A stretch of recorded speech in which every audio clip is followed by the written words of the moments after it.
accelerate.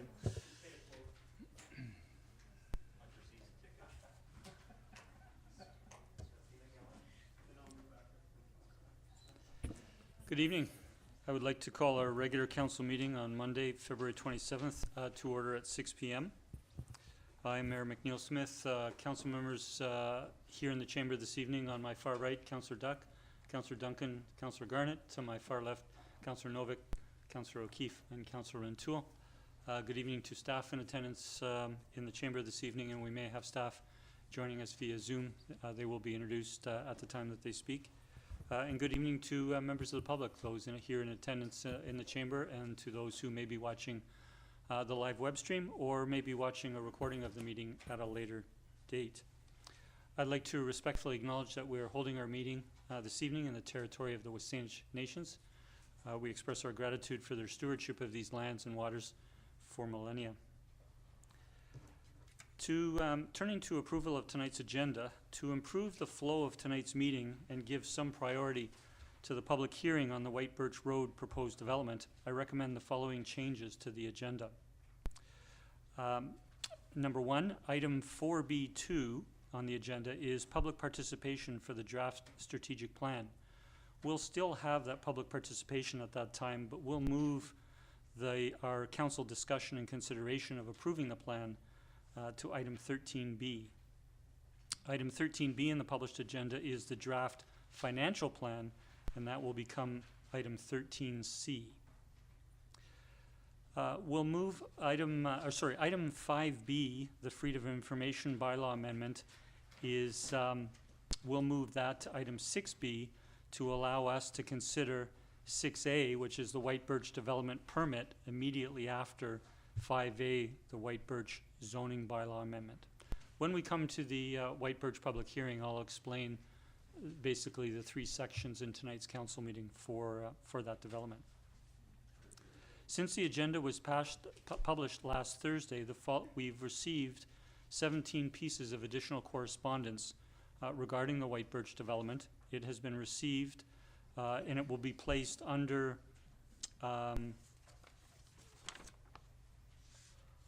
we have two pieces of correspondence already on the agenda, and it will be placed with those agenda.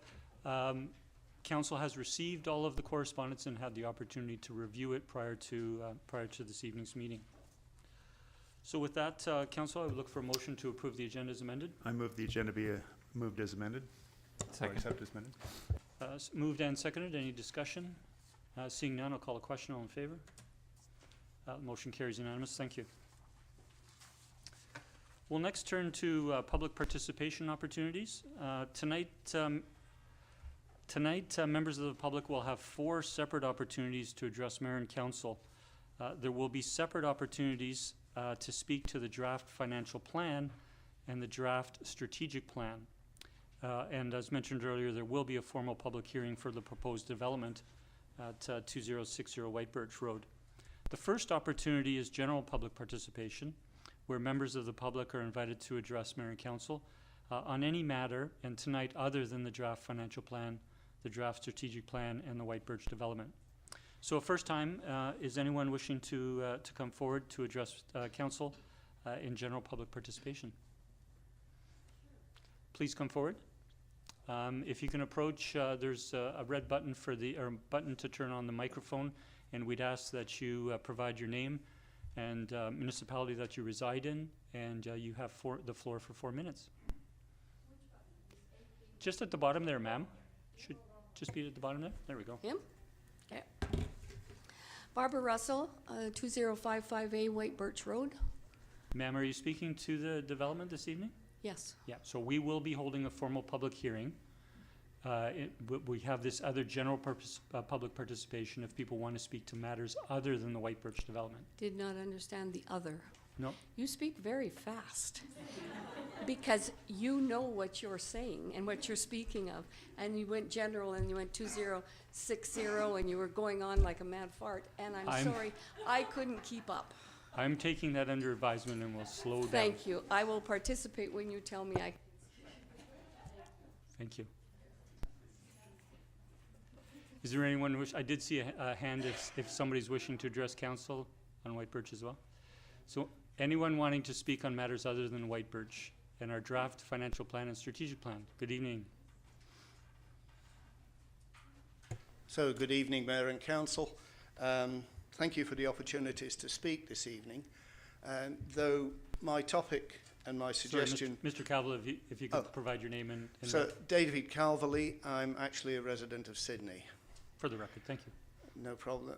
Yes, although it might have a small allusion to the strategic plan, my topic actually this evening is on engagement.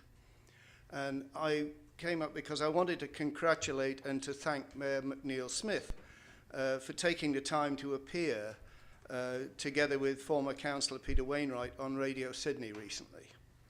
I think that was very good. He gave a good explanation as to his and Council's thinking behind that strategic plan.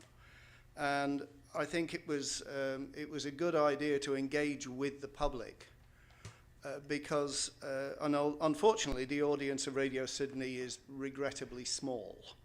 And it made me think about engagement altogether because although I'm absolutely sure that the reality is that the Mayor and Council actually tuck themselves away in secret and think about the strategic plan because they want the freedom to review their ideas and so that they can exchange information between themselves without really worrying about members of the public being there and influencing them. But the perception the other way, without any explanation other than what Mayor McNeil Smith gave, is that we all watched movies in the past about smoke-filled rooms with, you know, councillors in Chicago carving up territories. That's not true, but it does mean that we could think about it. It's not a question of Moses coming down from the hill and telling us all what we should know. So thank you, Mayor McNeil Smith.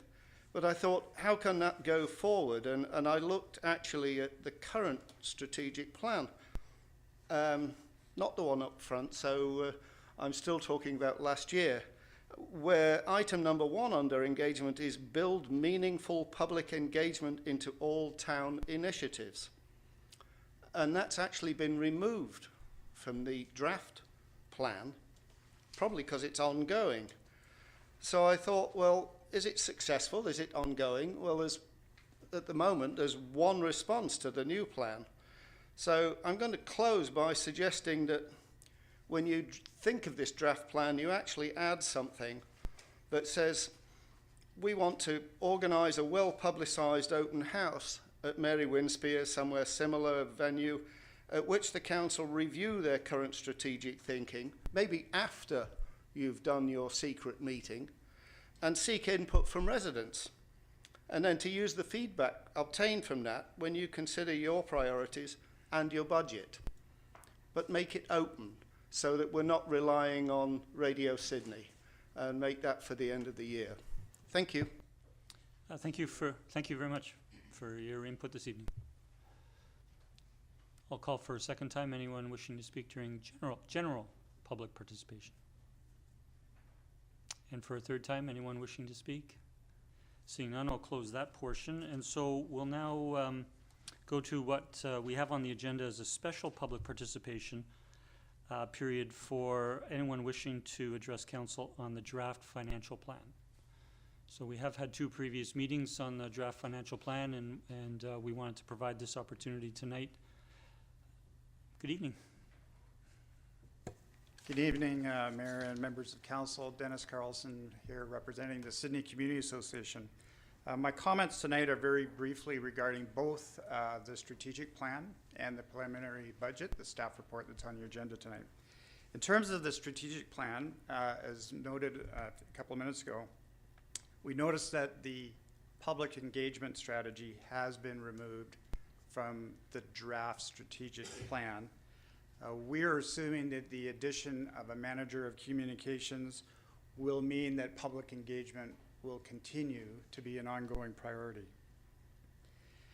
The Sidney Community Association did submit a letter in December of last year requesting the status update on the implementation of the urban forest strategy and the parks plan. And unfortunately, we did not receive a response However, we did notice that in reviewing the staff report regarding the preliminary budget, that there is a budget item for the implementation of the parks plan, which is encouraging. However, to echo David's comments, we would suggest that the implementation plan is something that you would benefit from sharing with the public. As a minor comment in going through the staff report regarding the preliminary budget, in particular looking at Appendix C, and maybe I'm just confused and I don't understand how some of this works, but I noted there's a reference to a $25,000 upgrade to the 5th Street median, which seems unusual to me given that the draft active transportation plan cross-section calls for that median to eventually be removed. So again, maybe I'm just not understanding something, but if possible, Your Worship, if staff could explain that one to me, that would be much appreciated. Thank you very much. We will, thank you for the input. We will raise that during our budget later this evening. I'll call for a second time. Anyone wishing to address council on the draft financial plan? And a third time? Seeing none, we'll go to the special public participation period for the draft strategic plan. We have had some comment, but we did review the draft strategic plan at a previous council meeting 2 weeks ago and wanted to provide an opportunity for public input into tonight's meeting. I'll call for a second time. Anyone wishing to please come forward.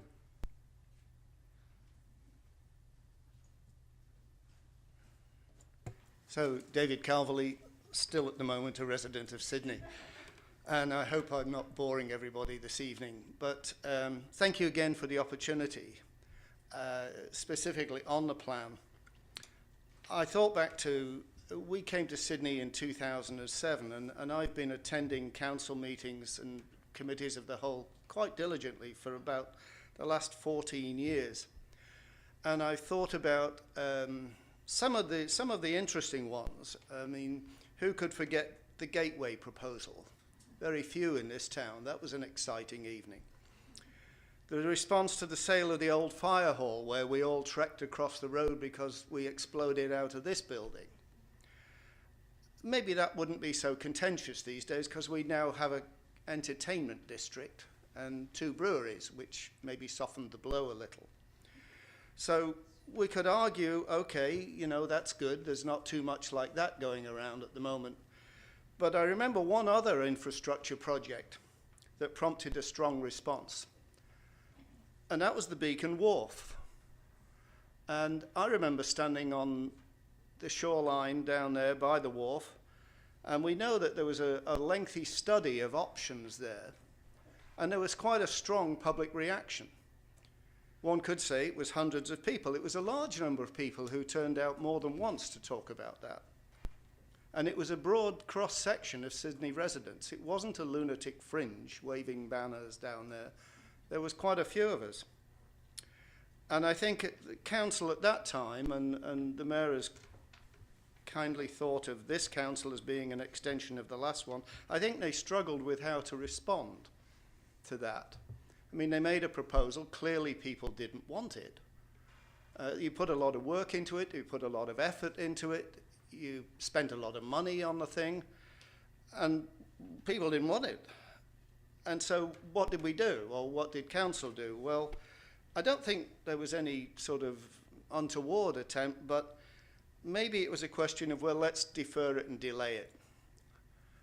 And hopefully it'll go away. Almost fortuitously, and one hates to say it, but we were in the middle of a pandemic. We were all busy rushing around trying to find loaves of bread and KN95 masks. We weren't too worried about the wharf. So it wasn't too difficult that it ended up on the back burner. But it's okay.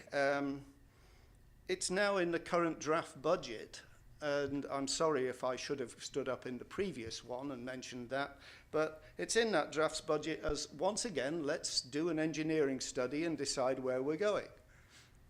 That's defer and delay, guys. Are we just waiting for it to drop into the water? And so I would suggest that, as a follow-up maybe to my previous comment, when you do your meeting, and I hope you do a public meeting and a public participation thing in the fall, why not have those studies available? Why not put them up there, the options?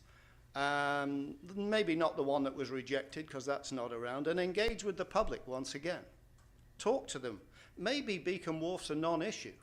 Maybe it's gone away. But then maybe do a survey. Communications these days are much better than they used to be. And based on that survey, if there's a strong feeling about one of those options, then put it to the people of Sydney whether they want to do borrowing on that. And if they're approved, do it. Fix the wharf. If they say no, let it drop into the ocean. But please don't just defer and delay till it goes away. Thank you for your time. Thank you again for the input.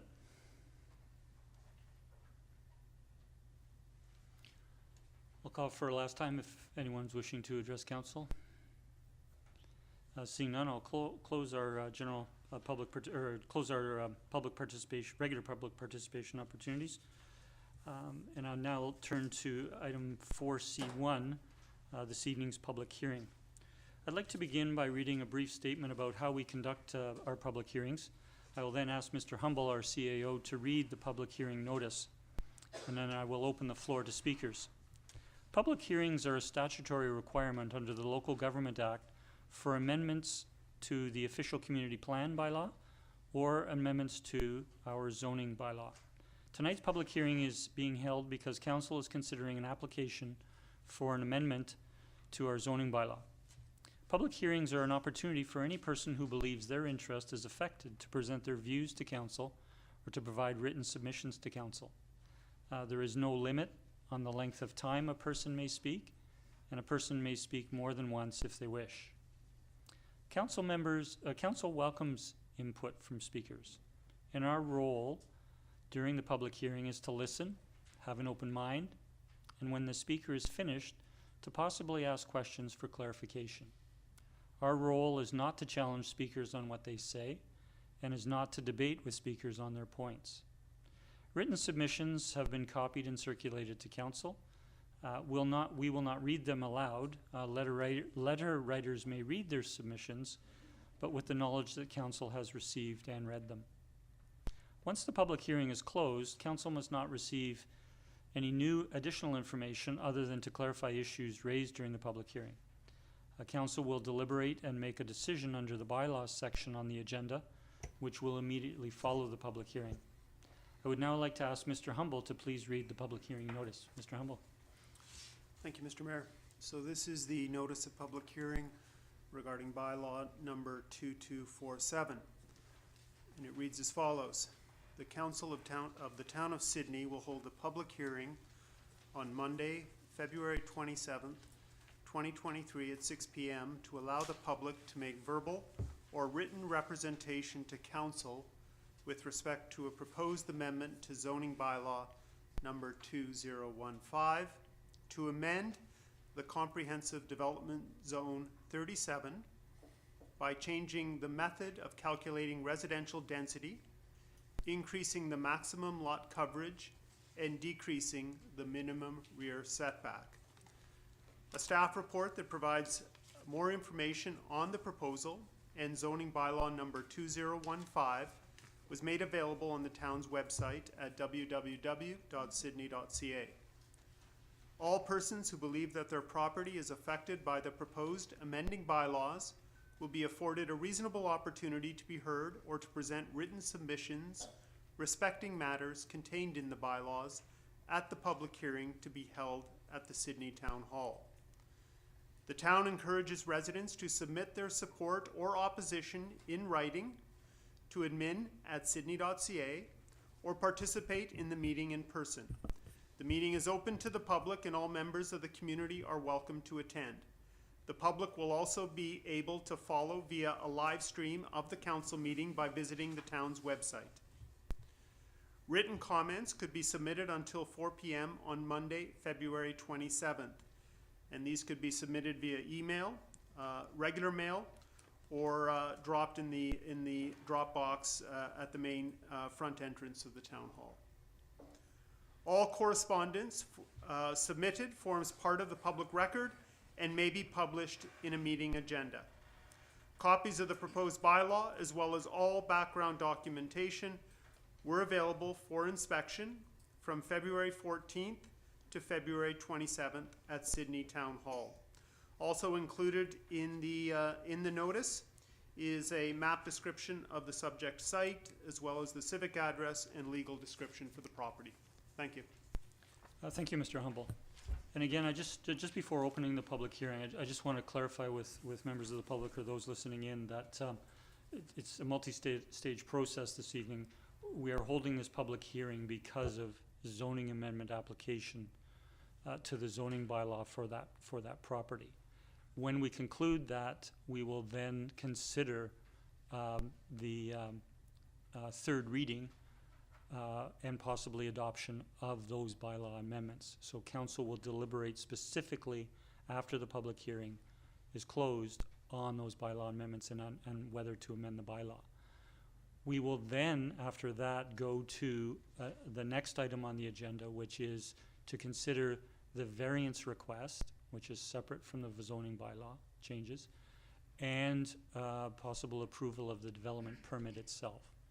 So if you have questions along the way, please ask, but I would now like to open the public hearing. As I indicated, I think during agenda review, we have received 2 written submissions that were included in the agenda package posted on our website last Thursday, and we have an additional 17 written submissions received after the agenda was posted. Some individuals had reached out more than once, so it's counting all of those. Council has received all of these written submissions and had the opportunity to review them. So for a first time, I would like to ask anyone wishing to speak to please approach the podium and for the record give your name and municipality you live in.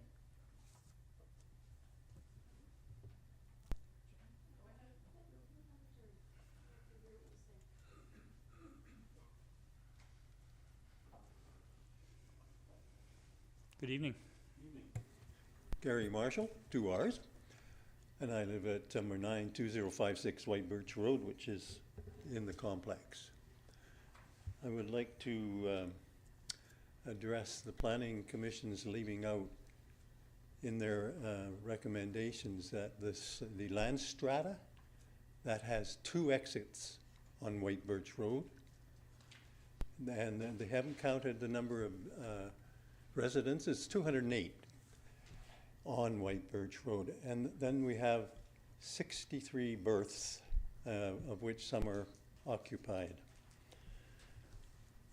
I also like to point out that the amount of parking, which they have down as 60, pardon me,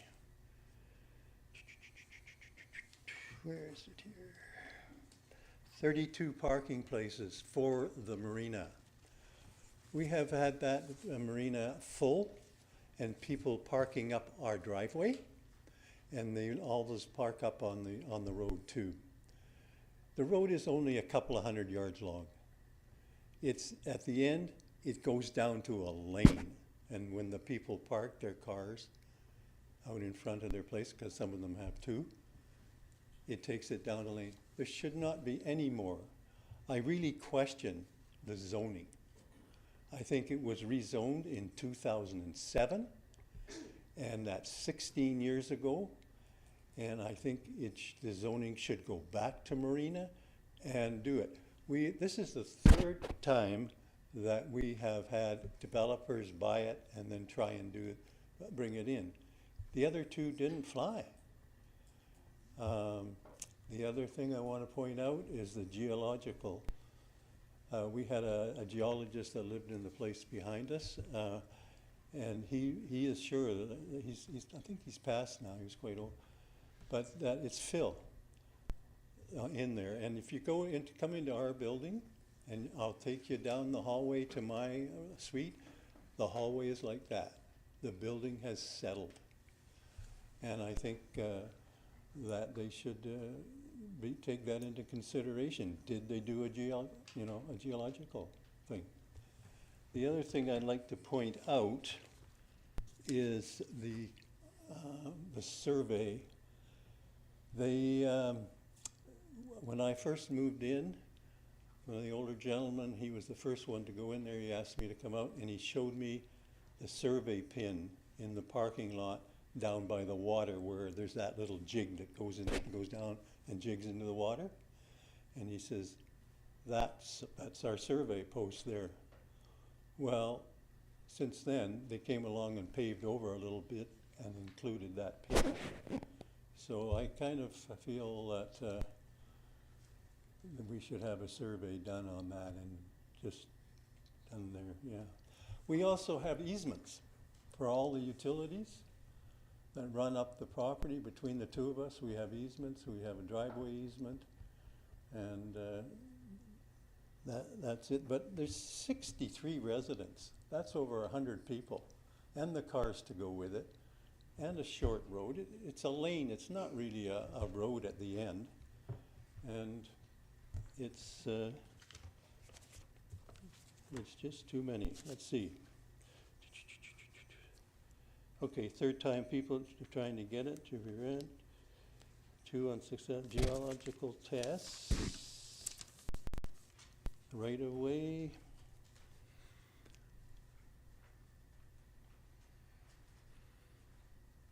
Paved over. Okay. Yeah. I really think that after 16 years, I like to talk about the zoning. After 16 years, they should have to go for rezoning again. It shouldn't just automatically carry over. This is the third time that people have tried to get this going. And it's really, there's no room for it. There's not enough parking for the marina. It overflows in the summer. And I really think the planning department, they left out in it the 2 exits onto White Birch Road of the land strata. And I think it should be straightened out and put back. I don't think a developer should be able to come in and, after 17 years or 16 years and use a previous rezoning. Should have to do it again. And I don't know, one of the other developers came in and he brought in a backhoe, and I was home, and he started digging, and the whole building started shaking. So we're really concerned about damage done by it. And I don't think you'll find that it's safe to build there, from what the geologist next door was sure about. So I think it's time to take into consideration the people that live there in the neighborhood. There's a heck of a lot of us all up and down the street. And I think it was originally zoned for a marina, and I think it should go back, stay there. And we're tired of having to come in here and argue that. I know you want to bring rentals in and everything, but it's not appropriate spot for it. It's just there's too many people there and cars, the whole thing. And it should, in my opinion, and in the opinion of everybody in our building, turn down. And a lot of the people up the street are the same thing. Here we go again. Anyway, I've probably forgotten something, but thank you very much. Thank you for your comments. I just have one question of clarification, if I might. So you mentioned a number at the outset of your presentation. I believe you said it was 208 residents currently have addresses on White Birch? No, No, sorry? I said there's 208 residences. If I said that, I meant, not at White Birch, no. That's why I'm asking the question. No, we're 12 residents, okay? In the building, we're on the water, Sorry, the 208 referred to what then, sir? the whole neighborhood, including the strata lots. Hmm. The strata lots, they each have a driveway, and there's not enough parking for them, and, Okay. and we'll Appreciate the, see. yeah, Yeah, appreciate the clarification. Okay. Thank you.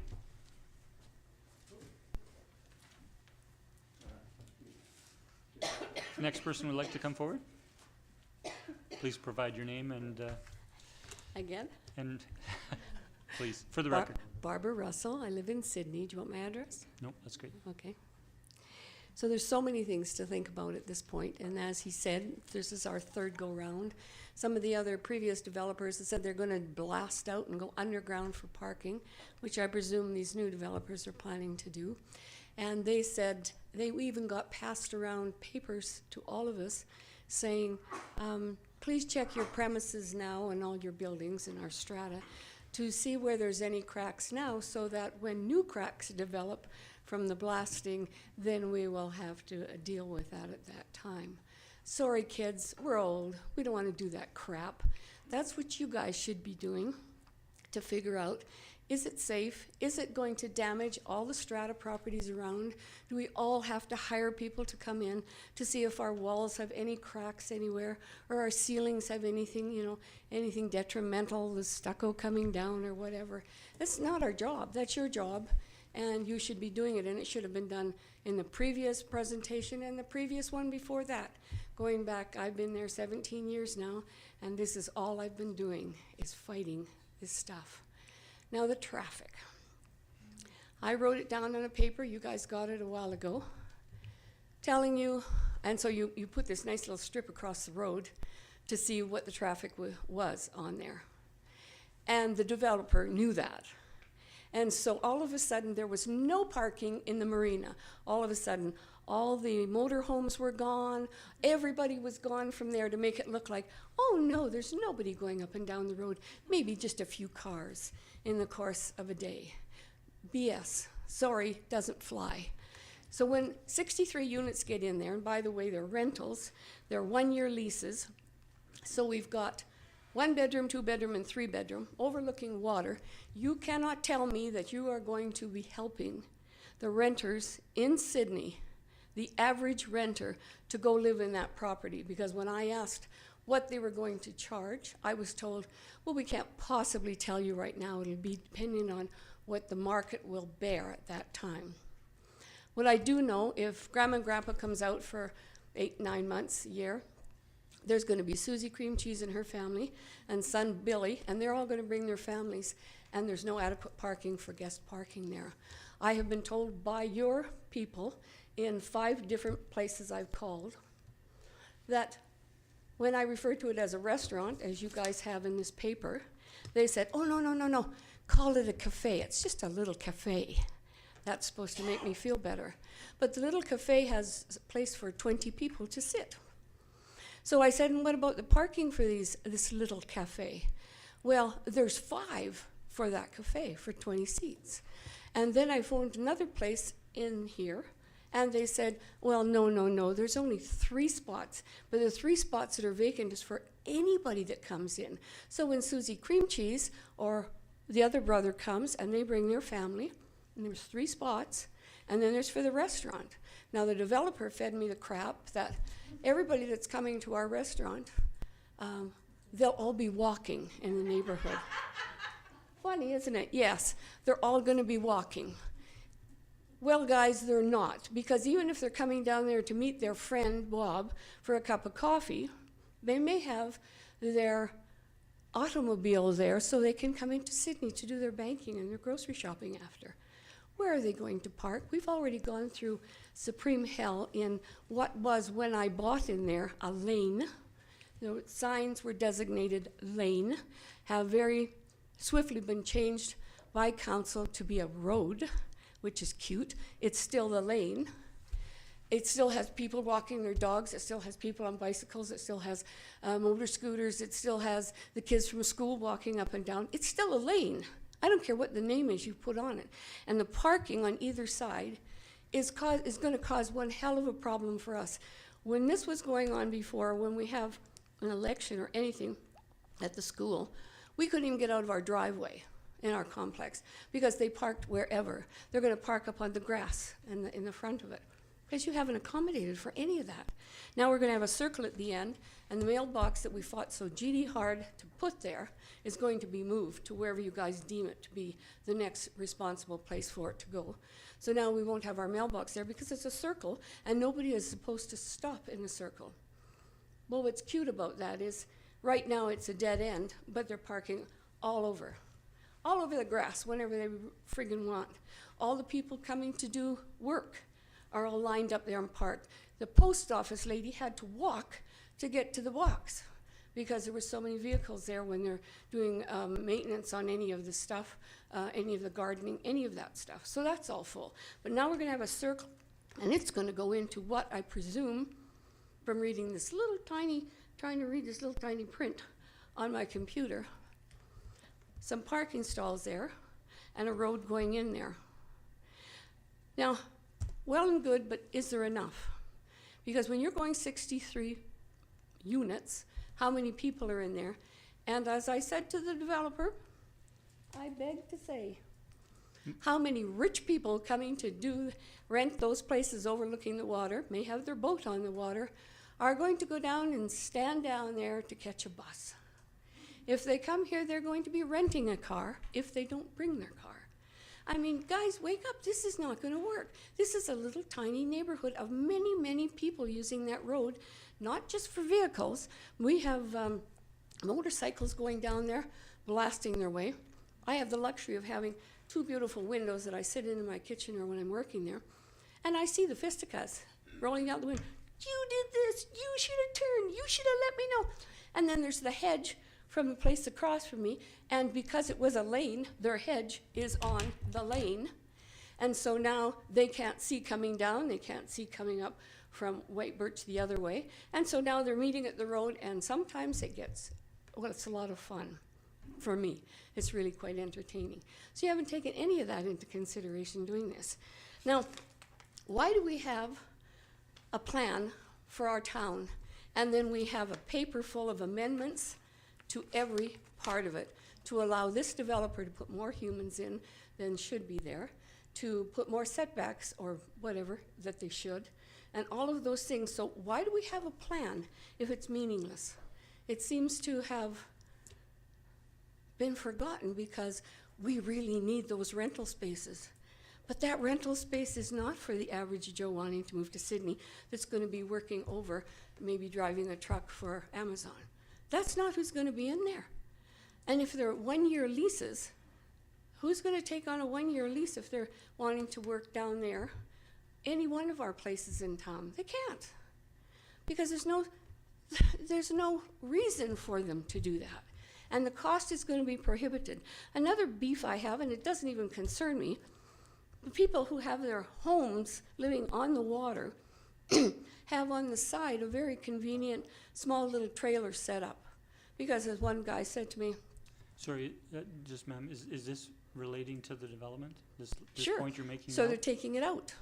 So the guys living on their boats, the reason they had those there was because they said, what happens when you run out of toilet paper or paper towel in the middle of the night?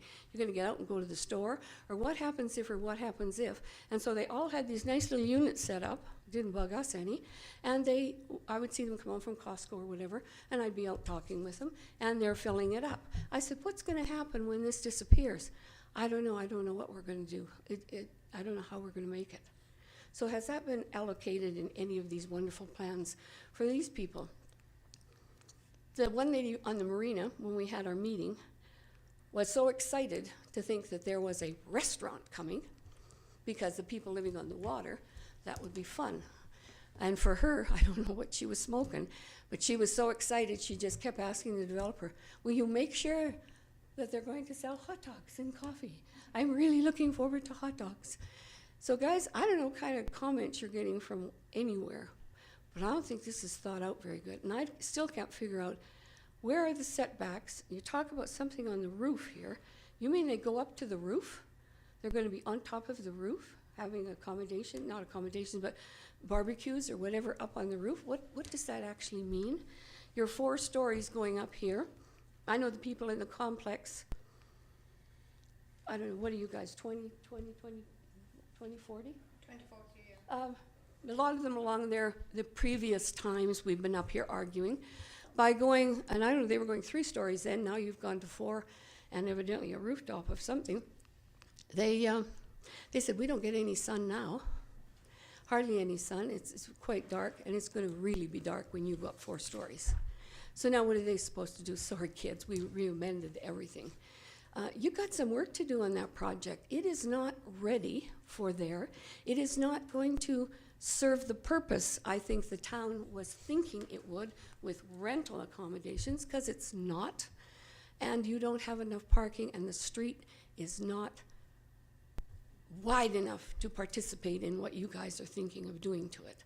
And parking spaces, holy mackerel, how do we even get out of our driveways when this nonsense starts? So I'll probably think of a few more, but I'll sit down and hope somebody else speaks to it. Thank you for coming this evening and giving us your views. Please come forward. Good evening, everybody. My name is Bernadette McEwen. I live in 307-2040 White Birch Road. I'm very new to Sydney, and I'm not familiar with all the history of this lot and the earlier proposals for development on the lot. But I do want to get over my wore-up nerves and just say a couple of short things. When the first person who presented here mentioned that somebody was digging there at one point and there was shaking of the building, the condo buildings on Marina Park, then do we need a geophysical survey, I believe it's called, isn't it, when you check the ground for stability and that kind of thing? Do we need that? And also, I want to refer to the zoning over a long period of time that this proposal has been considered. Is that zoning, is it pertinent for this time?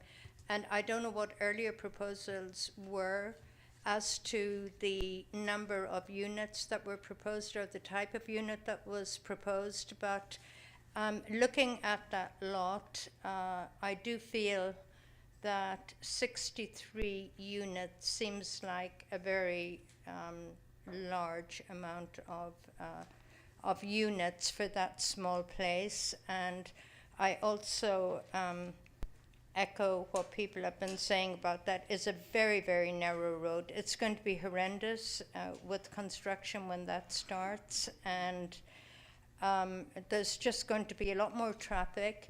And Sydney had a very great reputation for being a beautiful seaside town, and it's not going to be like that anymore if we're going to have this kind of development that's going to make it very uncomfortable for people who chose to live here some time ago. I am also, so the traffic is one thing, and water issues will be another thing. One has to look at all of these things when development takes place. You know, how is it going to affect the water and even the climate when you put up new buildings? That has to be taken into consideration. And I'm also concerned with respect to the age of our building in Marina Park. It's an older building, and if when construction permits were granted and you're going to put in basement or underground parking, will that have to be blasted? And I note that there is a concern already about, you know, how this would affect our building. So, and I'm very concerned about that too, and I think it's something that should be well and truly thought through before any permit is granted to put that building up. That's my contribution. Thank you for listening. Thank you for coming forward this evening, Thank you. providing your input.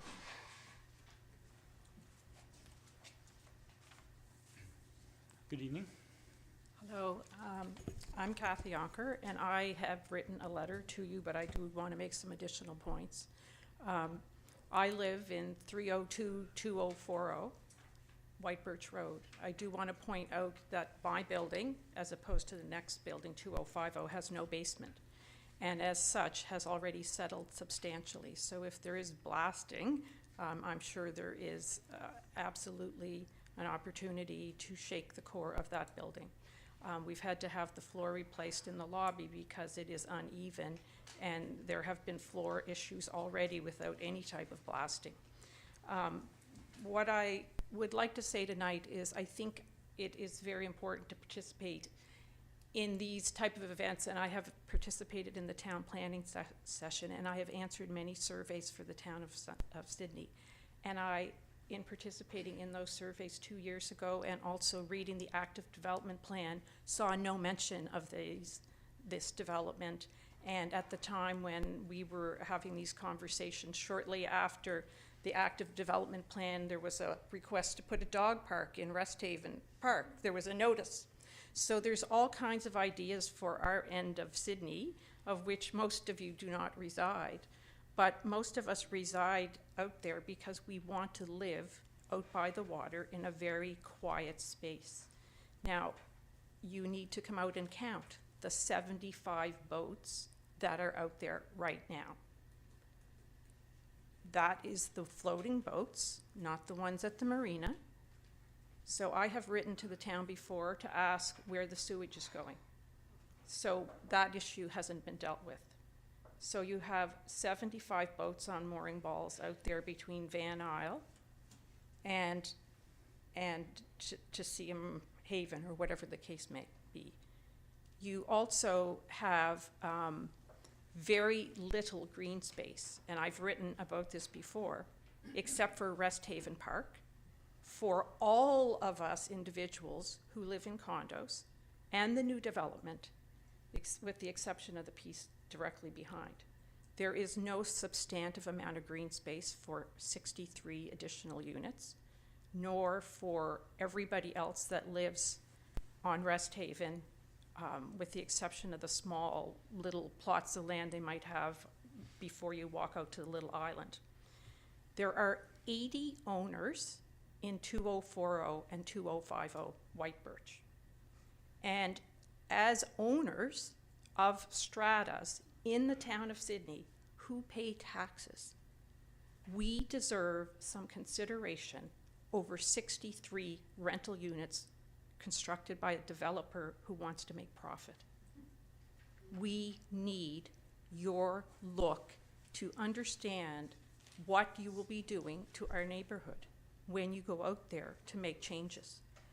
First of all, even with the developments across the street on Resthaven, and I noted this in my letter, there has been an enormous increase in the amount of traffic and parking that's already existing on that street.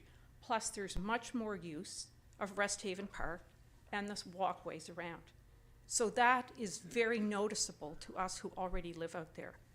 Now, put in another 63 units and the potential to develop 2055 White Birch in a similar fashion with similar amendments, and you haven't thought about anybody who currently lives there at all. When I look at that setback, and I will absolutely agree because I have been working from home, with the exception of the last couple months, for 3.5 years during COVID. And I have walked 3 times a day in that neighborhood. And I will assure you that that parking lot was full of trailers, boat storage trailers, little utility trailers, multiple times of the year. And that the only time that it hasn't been full of those things, particularly on the weekend, is when it is winter. And I will agree with that lady.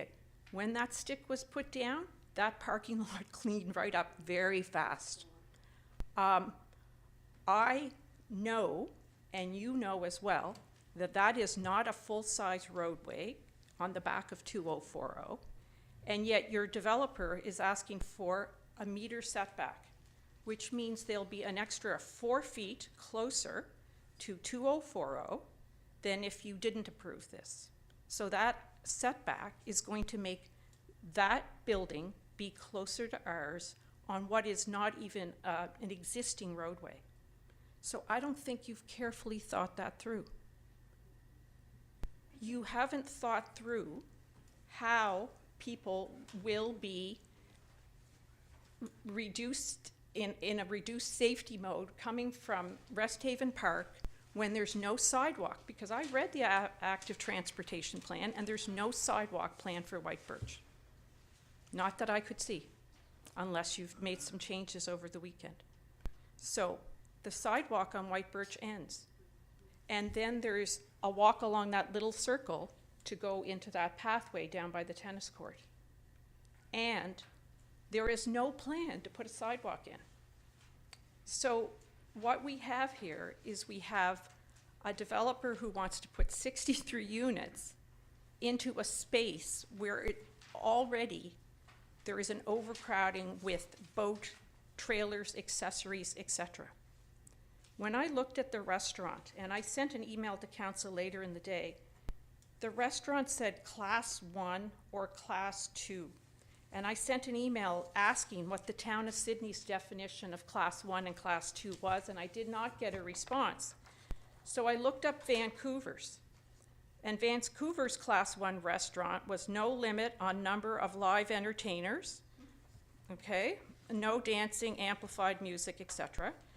Restaurant class 2 was no limit on number of live entertainers, dancing permitted, amplified music instruments permitted, established decibel limit of 90 decibels for interior noise in restaurants.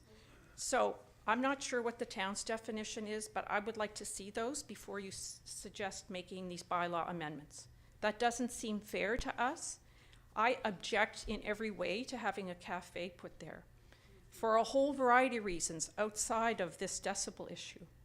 Because our condo, both 2040 and 2050, have an enormous raccoon problem, rodents, rats. If we put a restaurant in there, and I will tell you that I have a background in food service, so I'm quite aware of what comes with development of restaurants. Then there is going to be more of that. So that has not really been considered. We are not Van Isle. We don't have an enormous parking lot for that lovely little restaurant that people can go to now. And it's already zoned in that for commercial enterprise. So if somebody wants to put a nice coffee shop on that street, on the other side of Resthaven Park, that would be ideal.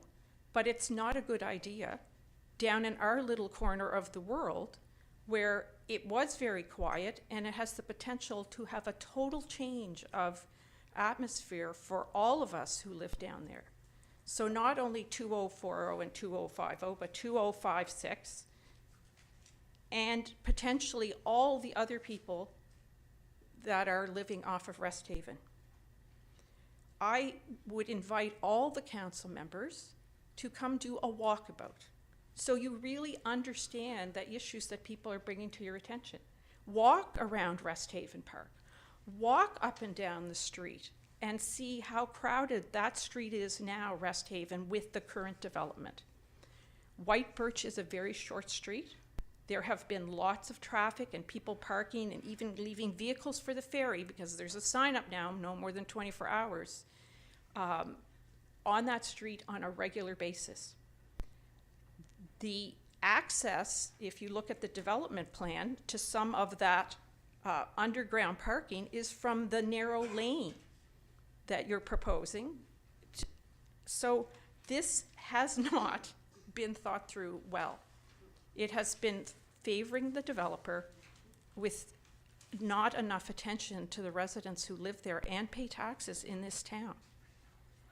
I would ask that you really reconsider changes that will favor the developer, and that you ask the developer to modify the plans to make it appropriate for the neighborhood. I'm not against a development there. I think it's inevitable that at some point there is going to be a development there. However, the type of development that's being proposed with the restaurant in a residential neighborhood is not appropriate. So I would like the town to take a bit longer to do some work, to give us more explanation about what Class 1 and Class 2 restaurants mean in Sydney, to actually go and take a view of the parking lot and how full it is.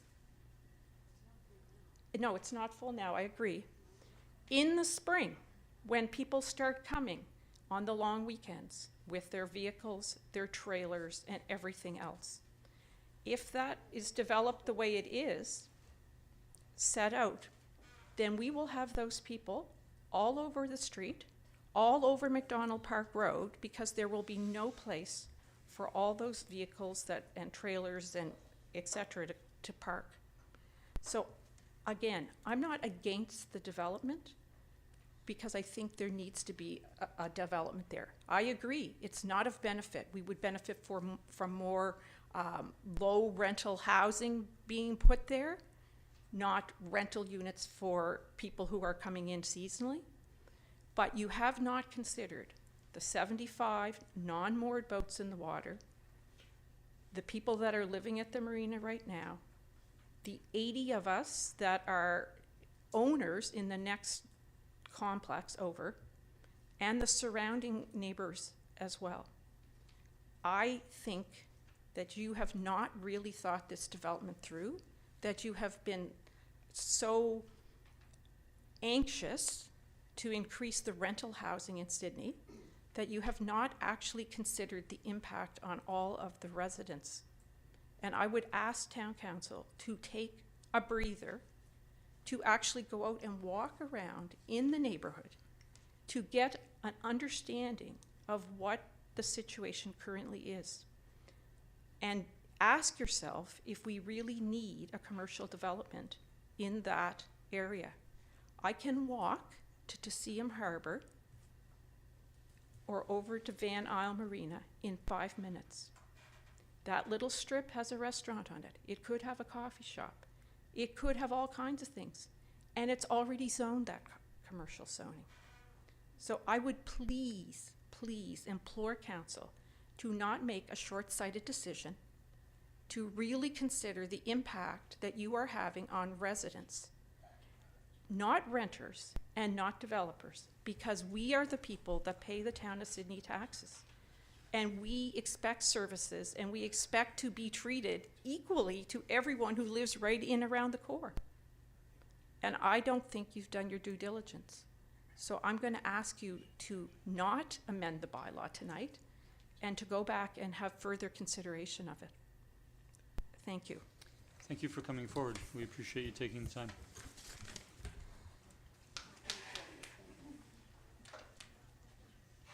Please come forward.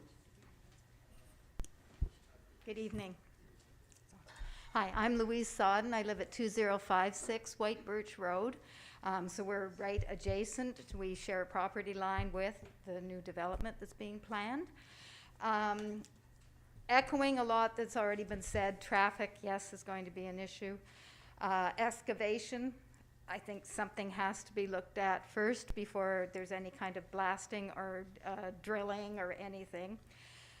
One thing that living at 2056 that I'd like council to know is the road that actually goes down to our strata, 2056, is a shared road. It's shared with the marina. Driveway. It's a driveway. It's a driveway. Thank you. It's not a road. It's a driveway that is shared with the marina. It will become a road. There are 63 units. Let's just have 100 cars, which will be coming down the driveway, turning just before our property and going into the underground parking. It is a driveway. It is not a road. That on top of all the traffic that already goes to the marina. There was mention of the boats that are moored out on anchors and mooring buoys. Some of those boats already come to the dock of the marina. They bring in their dinghies, they park them there, and they come up through. So that marina that's being used is being used by some of the people that are moored out on the water. Again, more traffic, more people around. given that it is a shared driveway, there's been consideration that we've been trying to just talk to the developer about. But the feeling we're getting now, the council at the Argosy, is that, do they realize it's still shared? Like, we share this driveway, but now we're going to have all that other traffic going down. There's 12 units at the Argosy. That's all there is. So again, the size of this development for this area to echo other people just seems enormous. It's just seems, you know, very large. Small things. We share a fire hydrant that's on this private driveway. Sydney does not do any kind of maintenance. They don't come and do snow plowing. They don't, the fire hydrant is looked after jointly. Now there's one fire hydrant for the 12 units in our building. I believe I'm correct. We keep getting calls from the fire department about getting it inspected and everything. We're going to have a building with 63 units, 4 stories, with this one fire hydrant. So another thing to consider. I really echo this is take the time. Don't rush this through. I know rental property, I have children, I know rental property is needed. Reasonably priced rental property, not high-end as how it was once described. So I think take the time. I love the idea, have a walkabout. See the neighborhood down there. Yes, we're almost in North Saanich, but we really are Sydney, and we are paying the taxes to Sydney. And I would just like to have that consideration given to the residents that are down there. Traffic. Think about the White Birch Road, which is a road. Then we have White Birch Driveway. All that traffic that's going to be coming from the new development will either cut through Heron Landing, I believe it is. They're little alleyways, so I don't know if there's any residents from Heron Landing here, but they should be prepared. Or it's going to get to McDonald Park Road. It's going to be a traffic jam there. And there's kids going to school they walk on the road, or on White Birch Road. They don't walk. There is a sidewalk. The kids walk on the road. Visibility is an issue because of all the traffic that is on this little White Birch Road. So have a look. Walk around, have a look. Be there when the kids are getting out of school. You'll see how many children there are coming out of school. You'll see the parents walking with the prams and with their dogs. It's a lot of development for the tiny little area. That's all I got to say. Thank you for coming forward this evening. I'll call for a second time if there's anyone wishing to speak. Please come forward. Hi, my name's Linda Comber, and I live in Resthaven by the Sea, which is on the other side of the development. And we have several units in our condo that's on that side, right next to this area. And we have trees along there. But the trees' roots, most likely, I'm guessing, don't just go straight down in our property. I'm thinking they're spread out a little bit once they get over. And this development is pushing to go right to the very edge to use every single bit of the land for this building, which is too big. It's too big, too many people, small area, not enough parking. There's a million reasons why this should not go ahead as it is designated. I'd like to know how they want to change the method of calculating the residential density. How do they want to do that? Do they want to do it? Are you supposed to do it, or who's supposed to do it? And how is it going to get changed? Is it going to set a precedent for other places that want to do this? And they want to increase the lot coverage. Of course, that'll, be less green space, less space around buildings, less space everywhere. The building will take up all the space.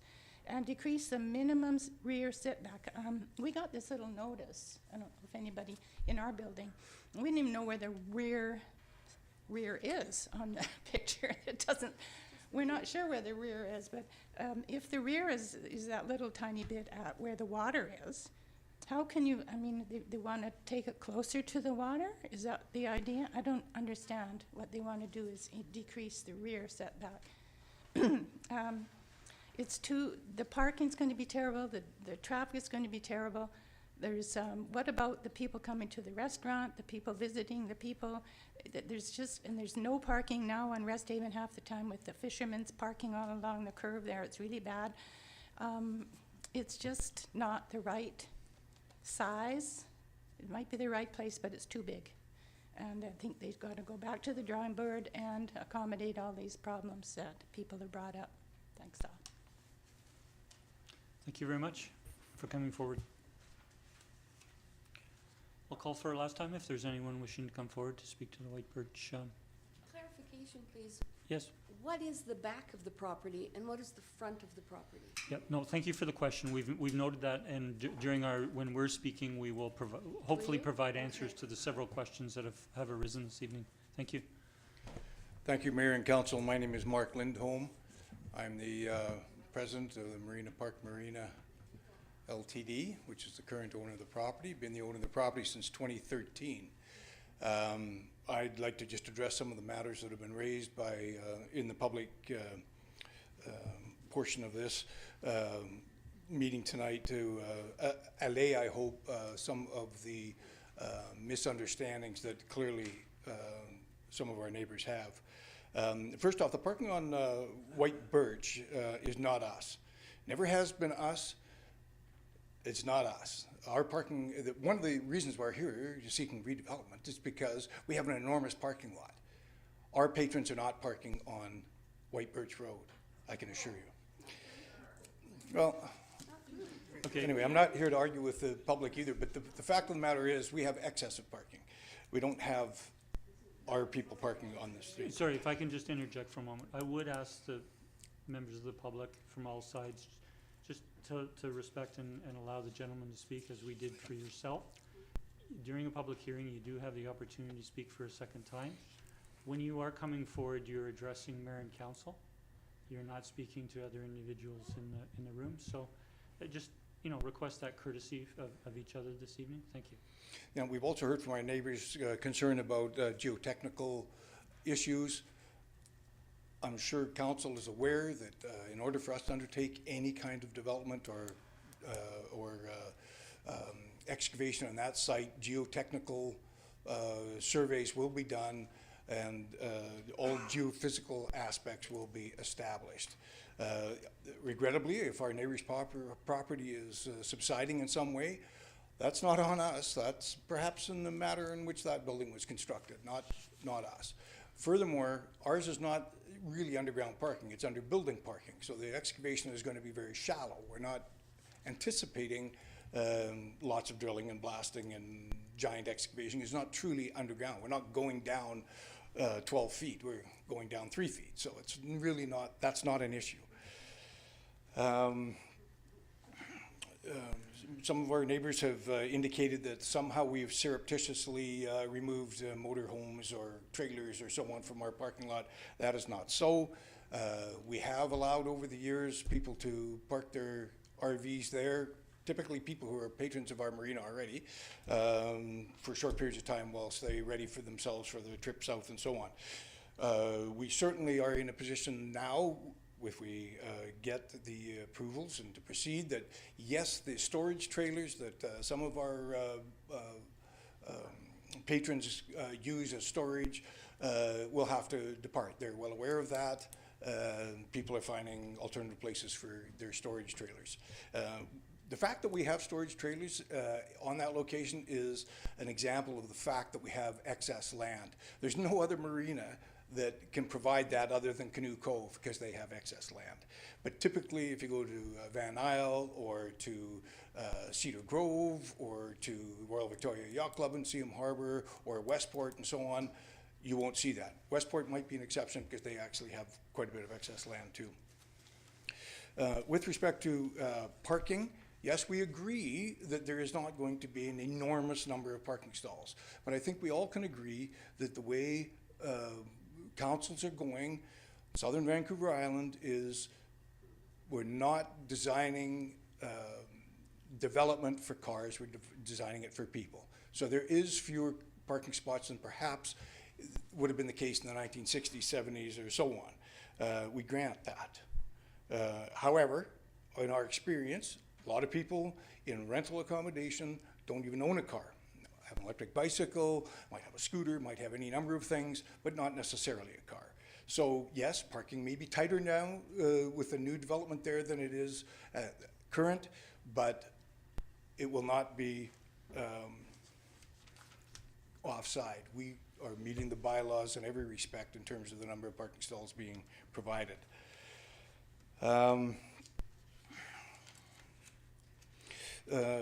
Mr. Jonker was referring to the boats in the harbor. If you're not aware, I'm one of the members of the committee trying to regulate the boats in the harbor. We do not in any way support or provide services to boats in the harbor. We actually prohibit that. And why is that? Because we have patrons who pay very substantial fees for moorage and the services that we provide, and we certainly don't provide it to the people in the harbor. We don't provide garbage services, washrooms, and so on. And we actually do not rent space for dinghies to serve people out in the harbor. And we're striving to actually reduce or eliminate the mooring in the harbor.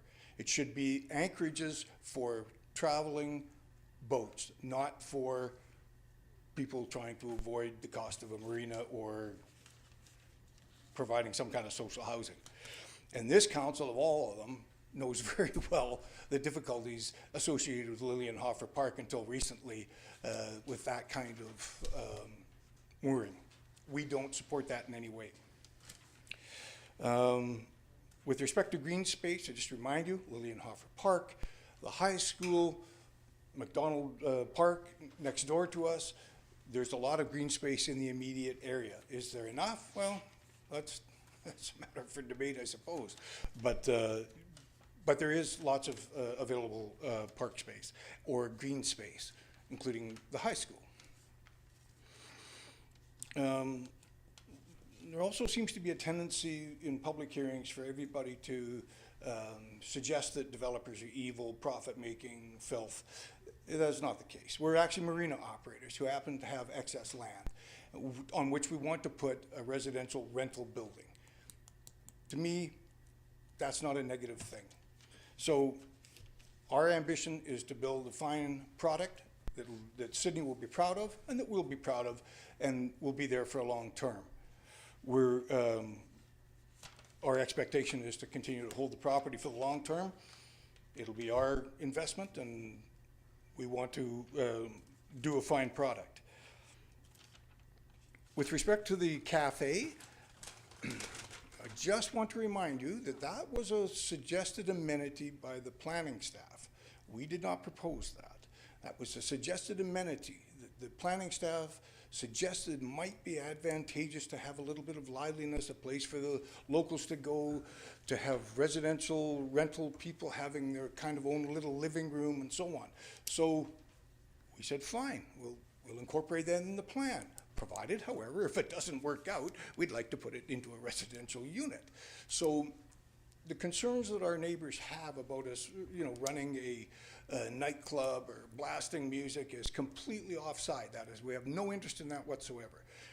We only envision it as a coffee shop where the locals will come, people largely by foot. Yes, some people will come by automobile. I can't prohibit people from driving their cars. But really, that's our ambition is simply to have a small local cafe, coffee shop, salad and soup and that kind of thing. Not anything that would have any concern about decibel levels or anything of that nature. So, and I will say that ultimately, if council is deeply concerned about the concept of a cafe there, we would gladly have that as a residential rental unit instead. So keep that in mind. Our immediate neighbors are concerned about the driveway.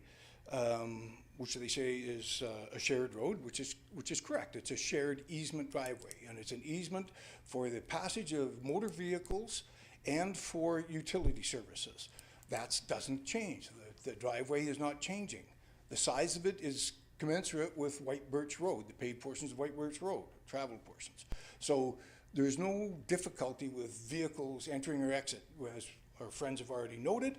Motor homes, vehicles with trailers and so on exit there all the time without difficulty, and there will be no further difficulty by having additional motor vehicles associated with the rental housing.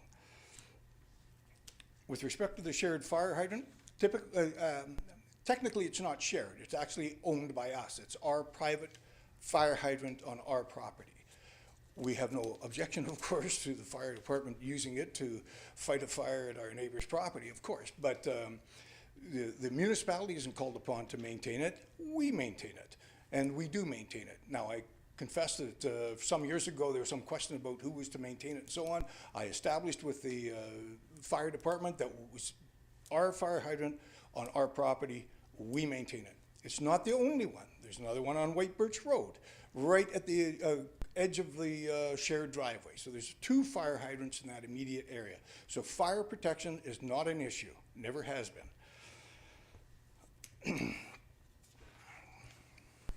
I also heard the comment that White Birch Road doesn't have sidewalks and there's inadequate sidewalks. That's not so.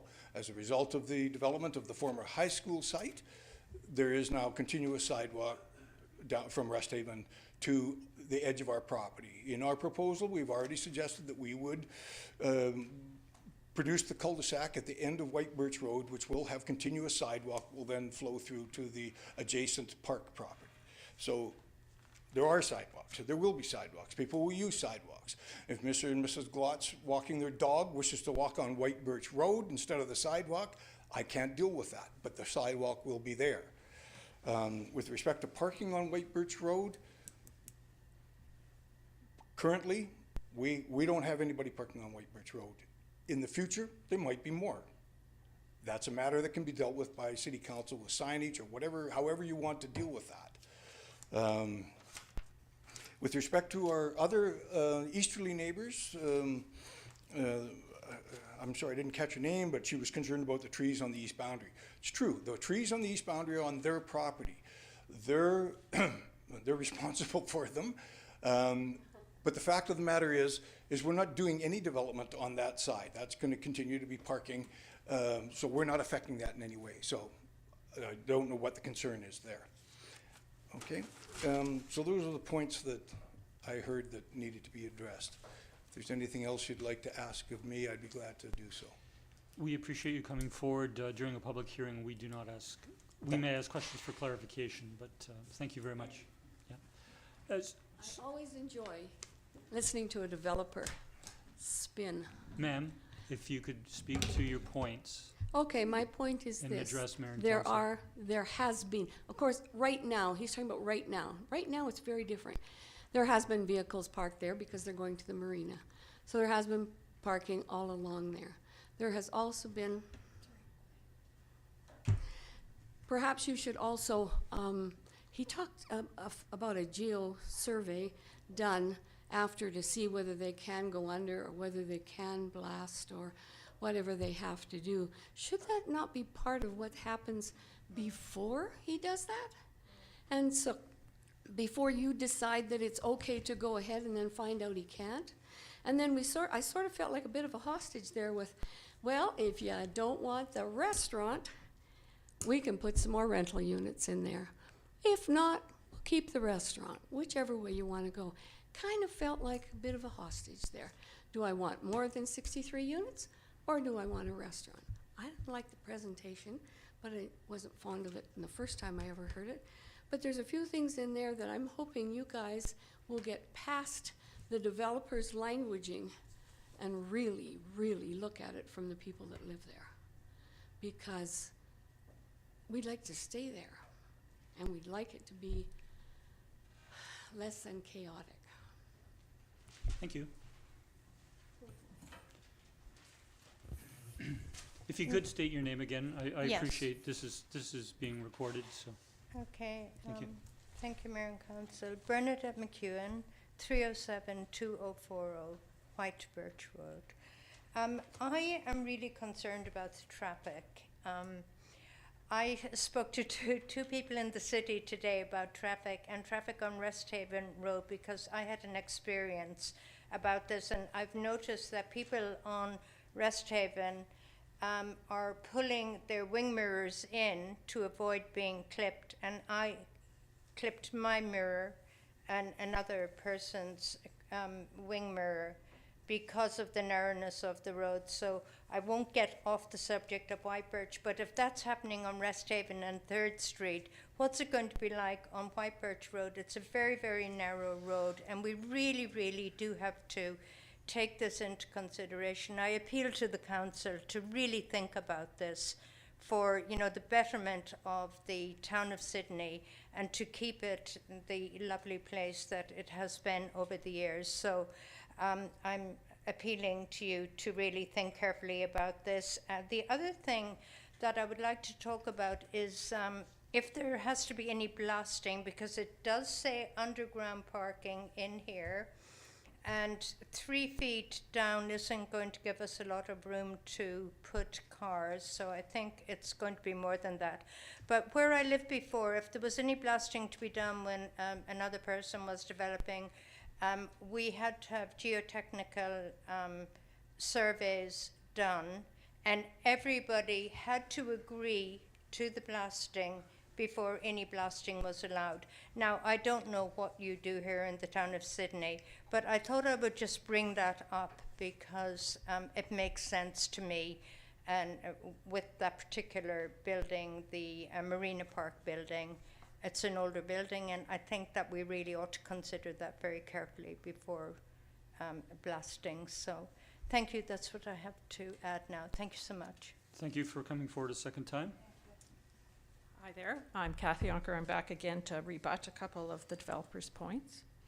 I will say that I asked the town council to go out and measure the laneway, because that is where they're asking also for the setback, which is along the laneway, and a meter is for the. Sorry, you're referring to the driveway? Yes. Thank you. Okay, so they're asking to put it close to the edge of that laneway.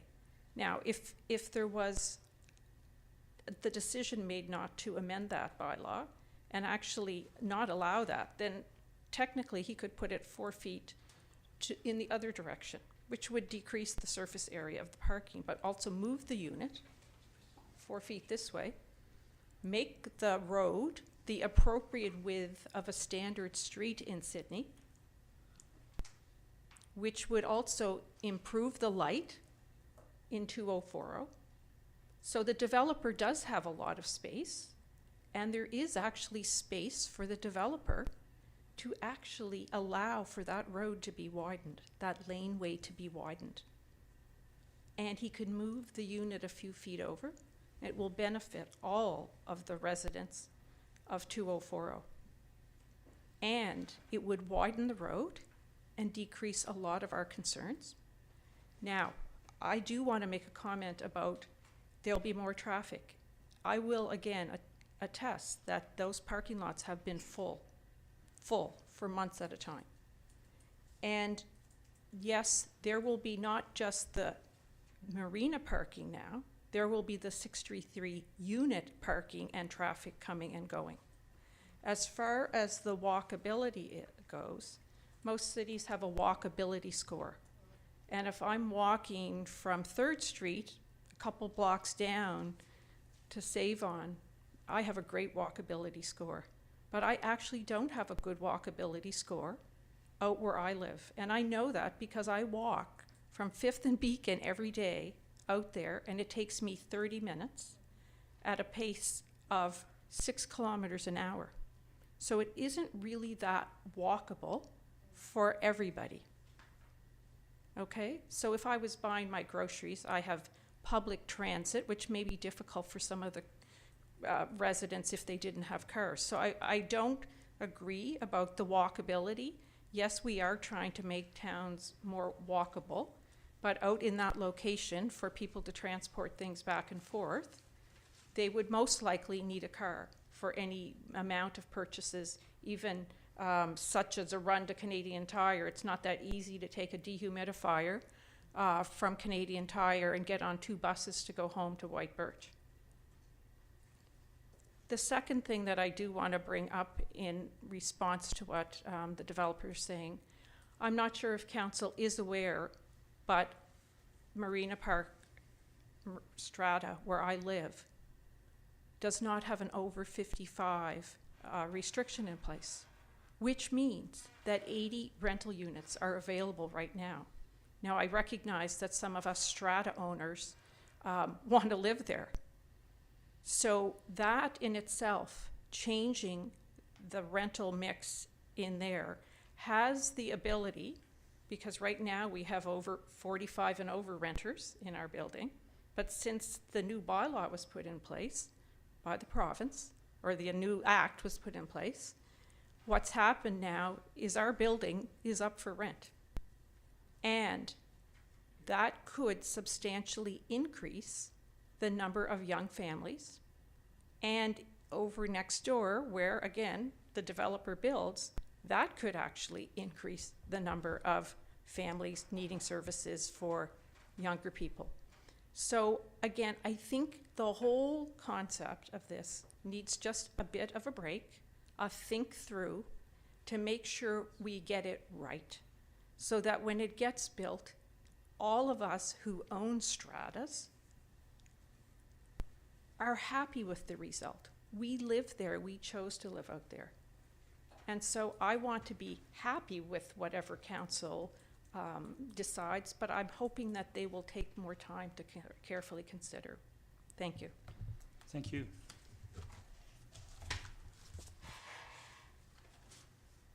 Please come forward.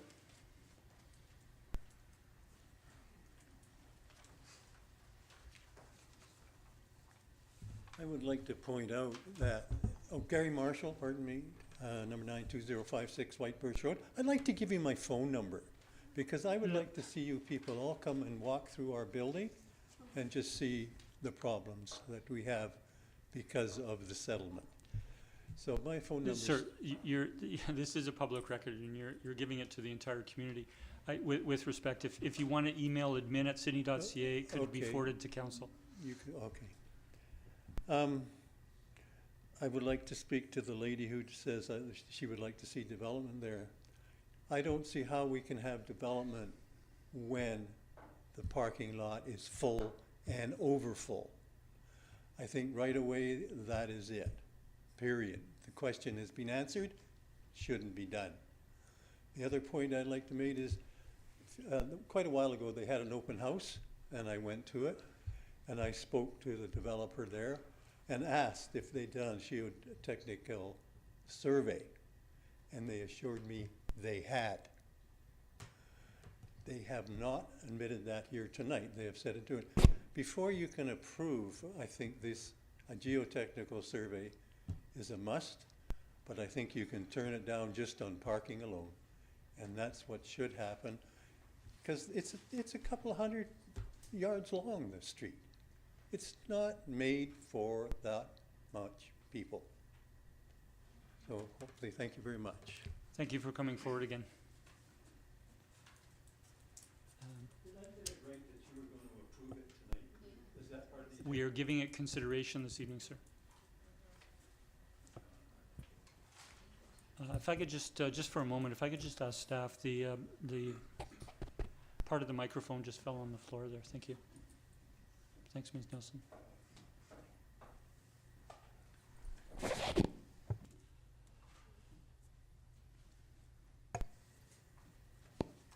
Good evening. Hi, my name is Michael Alston. I'm with Alston Properties. I'm involved in this Marina Park Marina development with Mark Lindholm. We will be doing the construction of this project. We also, besides our developers, we're also general contractors and do construction management. And we do this, and we've done been busy at it for over 40 years. We have great experience on this. Regarding the neighbors' concerns on the blasting or the digging, to begin with, before we get a chance to get heavily involved in our structural design, we have to get a geotechnical engineer to do a bunch of test holes throughout the property. This is required. They will need to know, based on design density loads, get considered based on what we are building and the heights and the load requirements. They'll have to be able to determine what the soils are like, and it varies there. There is some rock in the high areas. As to the depths we'll be doing, our ground floor level is going to be at the same level as White Birch, which is we are now required to do because of it could be a flood area or whatever. Who knows if that'll ever happen, but yeah, we have to design for the worst. So our requirements from the city is to build it so our ground floor is the same level as White Birch, which means that our parking lot at the low end of the property, we're hardly digging down at all. But on the high end, yes, we will be digging down. We will probably be digging down about 7 feet there or 8 feet. But with our neighboring property, which is on the water, our excavation in there will be very low. And that is the one area where we do not have rock, it seems. So if there's any blasting, it's going to be sort of towards the White Birch area. And I think I just wanted to clear that one thing up. Oh, the other thing is roadway. The road that we both share, that is the same width as White Birch. Unfortunately, people try to park on the sides of the street, and they do that at White Birch, and yeah, it gets quite dangerous. But it is that what they call lane is actually a road for two-way traffic. What we're doing with our proposal is we're going to put some parking on the side of the street, but that's actually on our property, so it's beyond the easement that we have between the two properties for that roadway. So we're actually going to make it a little bit better, so that if anybody is going to park there, there'll be proper parking spots along that road. And that's all I wanted to Thank clarify. you. Just a clarification point. So the driveway width is not narrowing. No, they say it as a driveway. It's a roadway. It's proper built to two-way traffic. We may have been using the term driveway because it's on private Yeah, property. it's confusing. Versus a public road. But it's an actual road, and it's been built to proper standards. But the width of it will not be narrowing. We're from not narrowing it. No. From what it is today. Well, we can't. It's part of there's an agreement between the two properties, which was established when the two properties were owned by one owner, and they wanted to develop out what happens to be the Argosy condo project. So there was an agreement into place, and a lot of their services feeding that property go do that down that road. No, thank you for the clarification. Thank you for coming Yeah. forward.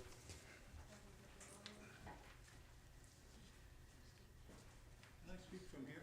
No, this meeting is being recorded, and so we can only hear you if you're speaking through the microphone, sir.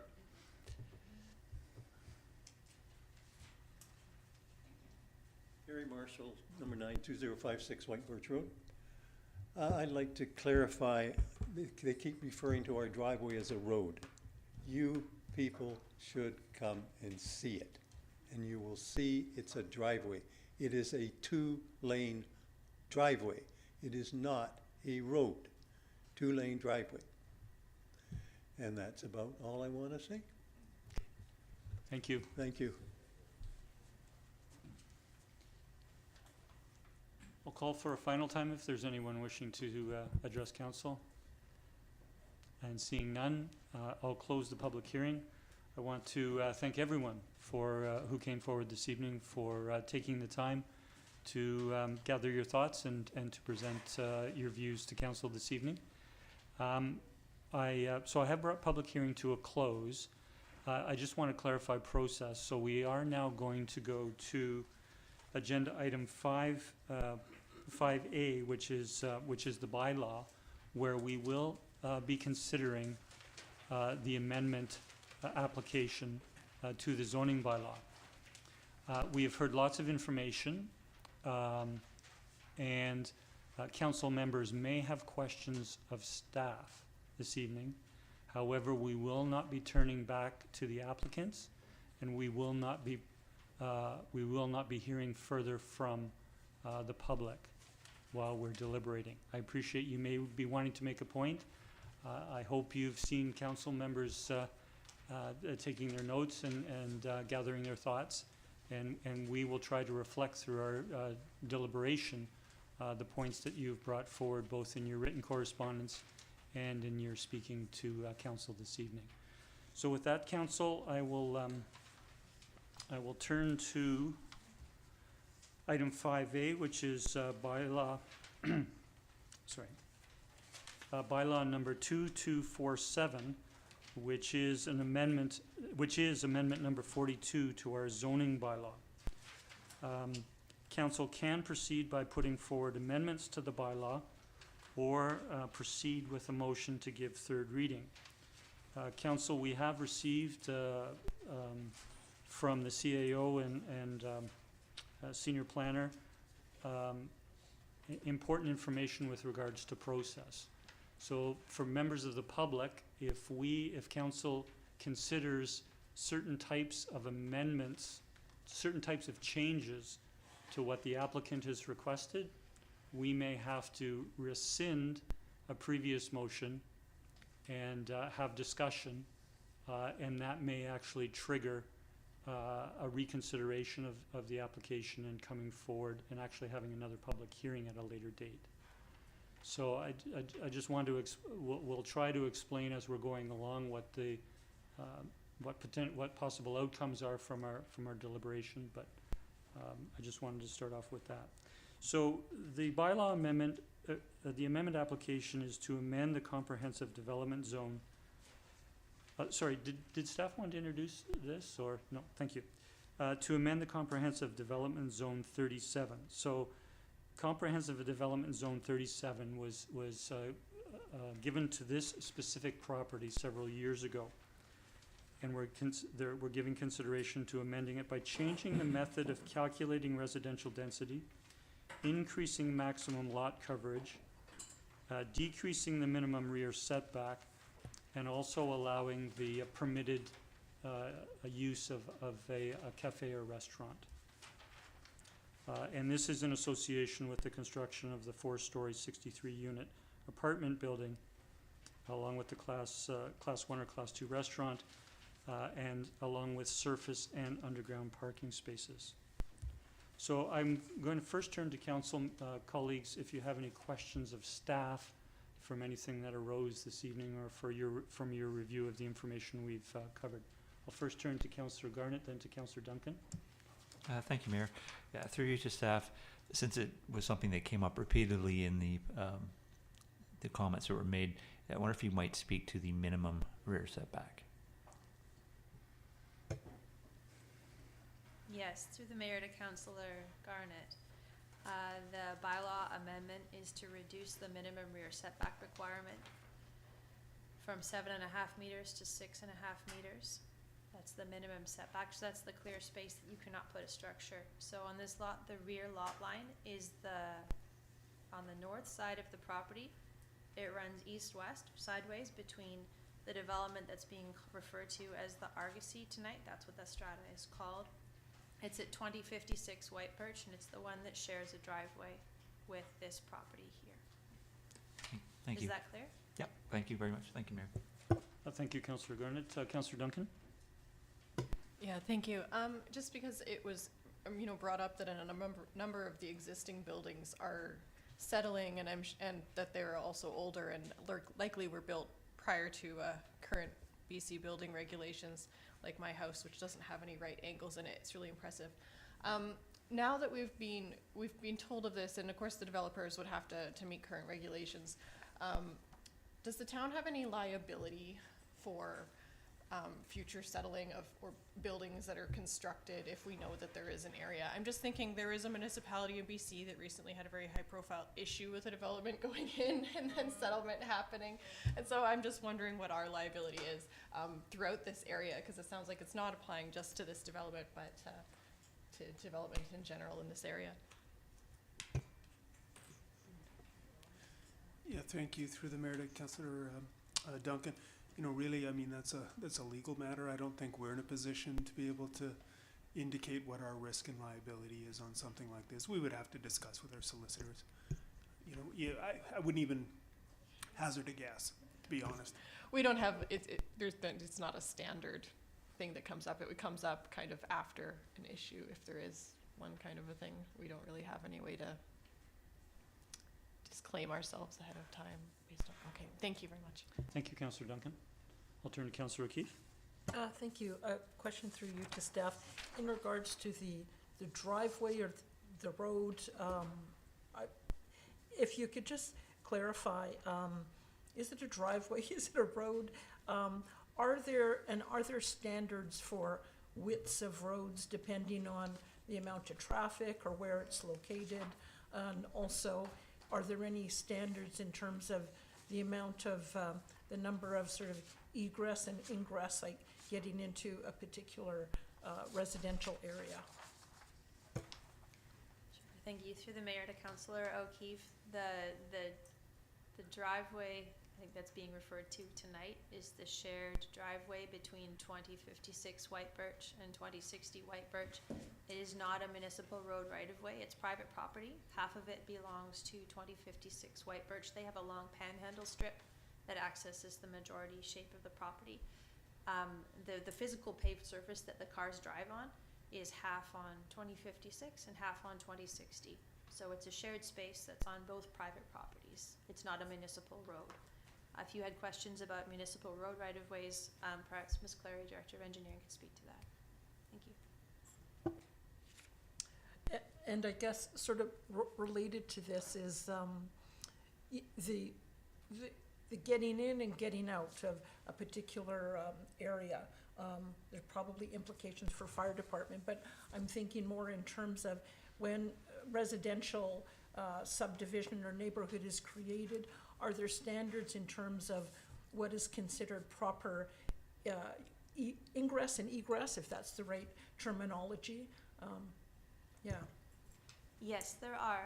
The zoning bylaw has minimum requirements for driveway width for one-way and two-way, and that's accessing from the edge of the municipal road right-of-way to the vehicle parking area.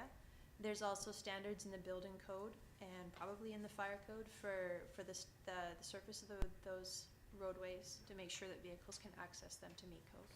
Okay. Can I? Councillor O'Keefe, please continue. Yeah. So at the just at the end of White Birch Road, as you're going into that development, there's kind of a roundabout thing there, sort of. Is there any capacity to construct another roadway out that way towards Rest Haven Park, or is that private land, or is that at all a possibility to improve traffic in and out of there? Through the mayor to Councillor O'Keefe, being very cognizant that council cannot receive any new information after a public hearing, I'll just clarify that the White Birch Road right-of-way does extend. If you look on the legal plans for the town of Sidney, the road right-of-way extends from where the pavement stops and the path continues kind of in a curve down towards the tennis courts. That's all municipal road right-of-way. As far as any plans to change the surface of the area, Ms. Clary may be able to speak to that. Thank you. At this time, we don't have any immediate plans to do so. It has been discussed, however, nothing immediate. Thank you. Mr. Humble, sorry? Thank you, Mr. Mayor. Yeah, I would I just want to respectfully caution council around questions that may be deemed to be sort of information that is new information for council as part of the, that's information that they don't already have, that wasn't supplied. Certainly questions of clarification are appropriate, but we just want to be careful around new information because, again, it's a legislative process and it has the potential to trigger another public hearing. Thank you. Thank you for the reminder, Mr. Humble. Councillor Okay, O'Keefe, you yeah, still no, have the that- floor? Yeah, no, I did see Councillor Novik's hand and then Councillor Rintoul. Thank you, Mr. Mayor. Through yourself to Ms. Verhagen. The new zoning would allow for a building of 63 units. Is that something that we would have to agree to?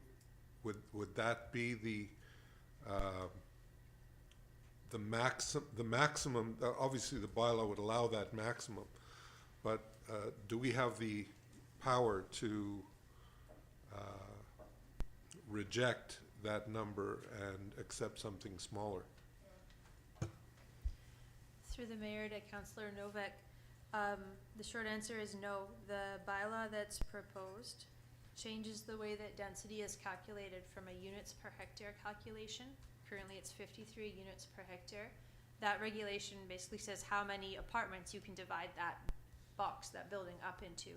Changing it from that to a floor area ratio calculation. So the floor area ratio calculation doesn't say 63 units. It says there's a base amount and a bonus amount, and that controls how much floor space they can build on site. So they could divide that up into more or fewer apartment units, depending on the ultimate build out of the building. A floor area ratio calculation doesn't limit the number of units in the building. I'm not sure if that answered my question, though. And one of the things that I heard at public participation was that there isn't necessarily an objection to the development, but rather the amplitude or the size of the development. How much of that is within our power to control? Again, through the mayor to Councillor Novak, the zoning bylaw, like the CD 37 zone for this property currently controls where a building can go through the setbacks, how much the property can be covered with a building, that's the lot coverage, and the building height, and it further controls how many units you can divide it up into by the units per hectare regulation. The proposed amendment changes the way we calculate the floor area in the building, so it takes away the cap on how many units can go into the building. So that could change over time. They could put in more or fewer apartments. It doesn't limit it to 63. The zoning bylaw, the way this amendment is drafted, it brings it in line with most of the multifamily zones in Sydney that have a limit of floor area ratio instead of units per hectare. That was a change that was made to Sydney zoning bylaw in around 2017. If I may just interject for a moment, Councillor Novak, one of the speakers raised the question about the calculation change, and Ms. Verhagen is partially answered that question, I believe. But if staff could just either confirm what I'm saying or clarify what I'm saying is that the previous calculation for density was units per hectare. So that using that calculation, you came out with a number of units, and those units could be much larger depending on I gather a lot coverage, whereas floor area ratio as Ms. Verhagen. Ms. Verhagen? Sorry, go ahead and finish your sentence.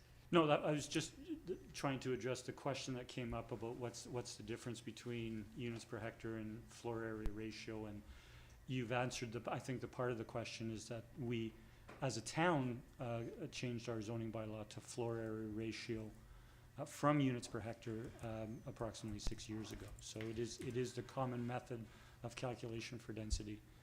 Mr. Hagan? Yes, just a couple things to point out. So the proposed density here, the base density of 0.75 FAR and the maximum bonus density of 1.3 FAR is similar. It's comparable to Sydney's multifamily low density residential zone. That's the RM5 zone that other properties in this area are zoned. They have the same limit in terms of density. And if council wanted to limit the number of units in the building by changing the zone to regulate density, to specify how many units could go in the building, council would first have to rescind second reading of this bylaw, then consider a motion to amend it, give second reading again, and then re-advertise for a public hearing to be held at a later date. So that would be the way to do that. Thank you, Ms. Verhagen. Councillor Novak, you did have the floor. Thank you. That does answer my question. It's complicated, but it answers my question. Thank you. Thank you, Councillor. I'll turn to Councillor Rintoul. Thank you, Mayor. Through to staff, just clarification. I think it's been well illustrated. There's no parking variances being requested, and the only reason I ask for clarification is I detect certainly a major concern here with respect to the types of uses, the marina, the coffee shop, the residences, etc., and the high demand is anticipated for parking. However, I would like you please just to clarify that indeed there's no variance requested for parking, and that this proposal, as is before us, does meet the town's requirements for parking. Yeah, through the mayor to Councillor Rintoul, yes, that's correct. They're not looking for any bylaw relaxations for parking. They're meeting the requirements. Thank you. And if I may, Mr. Mayor, just a clarification on your previous answer to Councillor Novak. You made reference to rescinding second reading. Procedurally, just to clarify, if the bylaw were, the suggestion were to amend the bylaw, would we not have to rescind first and second reading? Thank you. Thanks for the question. I'll turn to Councillor Duck. Yes, through you, Mr. Mayor, to staff. Just a clarification on the parking, because there's some concern about the parking being underground parking. Is it in fact, or what is considered underground parking? Because from we heard from both sides of it that it doesn't appear to me to sound like it's fully underground. The main floor is going to be on the level with White Birches. Is that correct? Through the mayor to Councillor Duck, yes, to confirm, it was shown in the plans that went to committee of the whole last July and into APC in November. So those meeting packages are on the website, and those drawings show that it is indeed under building parking that's just slightly recessed into the ground. It's not a full level of underground parking. Thank you. Thank you, Councillor Duck. I do have one or two questions. My first question through to staff is with regards to the commercial use, and there was a question with regards to Class 1 and Class 2. Could staff please clarify Class 1, Class 2? It does in the bylaw itself, the bylaw amendments itself, speak to mitigating noise impacts, and if you could perhaps speak briefly to that as well. Yes, thank you. So that email was replied to by staff this afternoon shortly after it came in. The zoning bylaw defines Class 1 and Class 2 restaurant as follows. So restaurant Class 1 was defined as the use of a building or part of a building for the sale of food and non-alcoholic beverages that is prepared on the premises for public consumption, either on or off the lot, but not in a vehicle on the lot, and does not include a drive-through restaurant. And a Class 2 restaurant is a Class 1 restaurant licensed for the sale and service of alcoholic beverages. So those are the two uses being contemplated for addition to the zone. Now, adding them as permitted uses doesn't require that they must be there. It gives the option to include those in the building. Thank you very much. My next question is with regards to speakers made reference to the parking. I don't know if it was a parking, or sorry, not parking.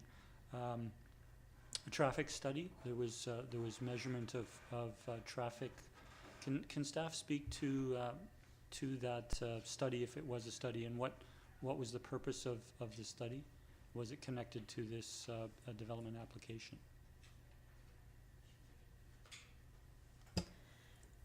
through to Mayor McNeil-Smith. The town has been going through setting up tube counters around town just for asset management purposes to determine the number of vehicles actually using certain roads. That's really the purpose of it. We've been doing it around Sidney. White Birch was one of those locations. The tube counter was in place between March and late March, early April in 2022. And I can provide the information. It was provided after the council meeting in November as well to council. Would you like me to read out the numbers? Yes, if that might be helpful, but the intent again was, as you've indicated, is we've been doing this around the community for some time, and I understand part of it, or a major part of it, was done in connection with our active transportation plan. Providing information for that, or? Collecting the information does help with the active transportation planning, but the original purpose was more for asset management for pavement conditions. Okay, thank you for that.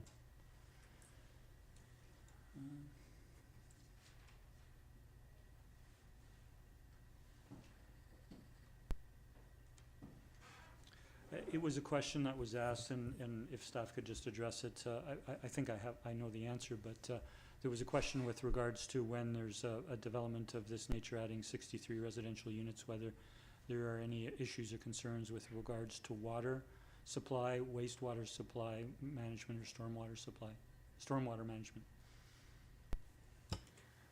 Through to the mayor, this was reviewed, and the utilities in the area are satisfactory. Thank you.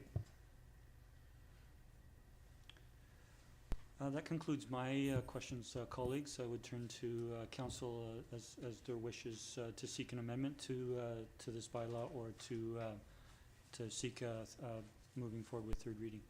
I'll turn to Councillor Rintoul. I saw Councillor Rintoul and Councillor Novick at first at the same time.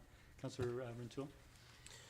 Yeah, thank you. I will move to rescind a second reading of zoning bylaw number 2015, amendment number 42, bylaw number 2247. I'll second that. Okay, so we have it moved and seconded. I'll turn to the mover and the seconder to motivate. Councillor Rintoul.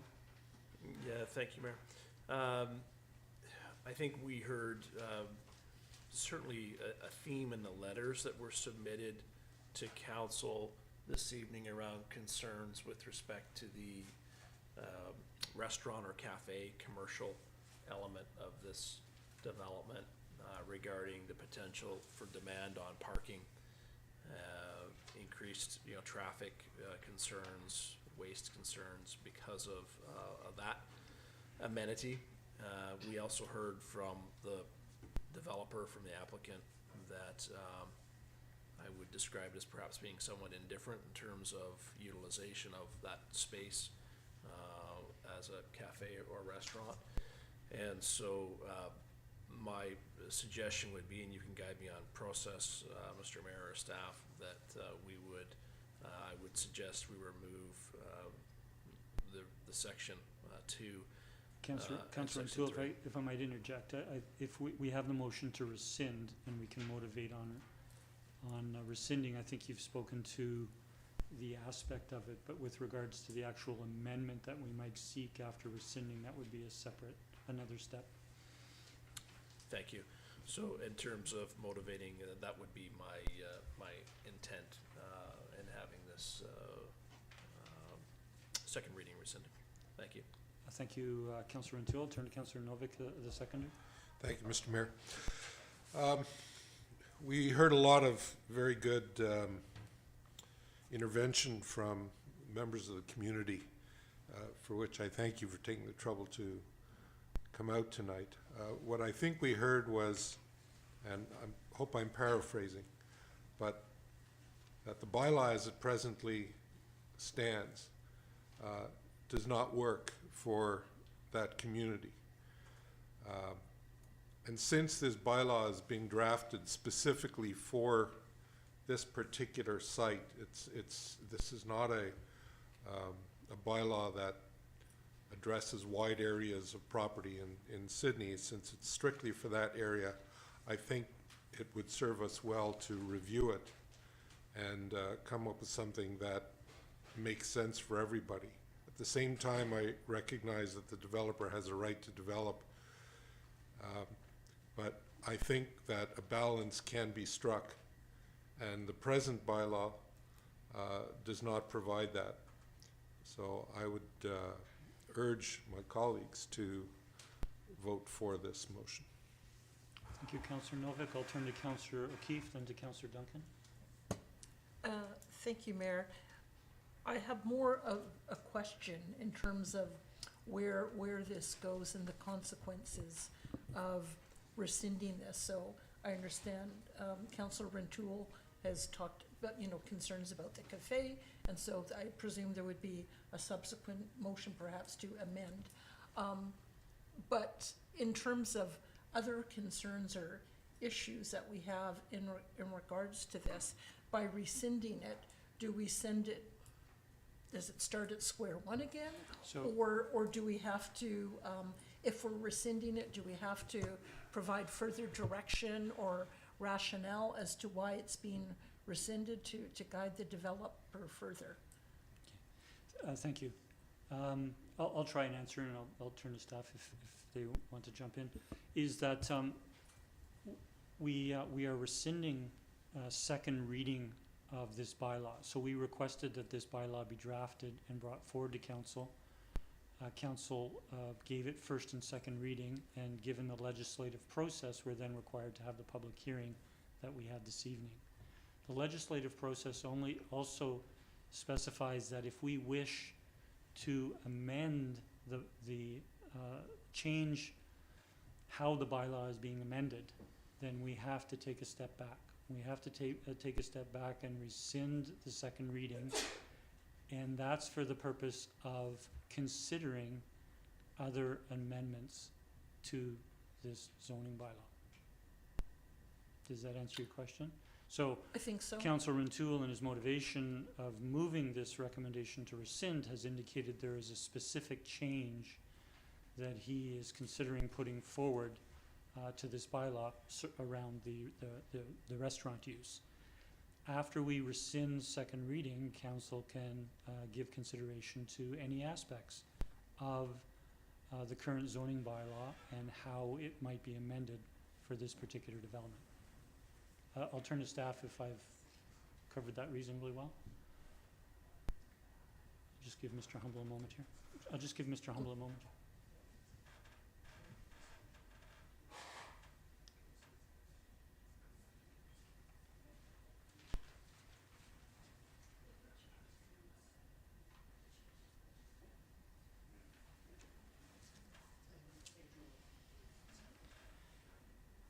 Mr. Humble? Thank you, Mr. Mayor. So, if rescinding the bylaw passes, then council's going to have to provide some direction around what amendments, what changes they want to see in the bylaw. Staff would then have to go back and prepare that draft amendment, come back to council.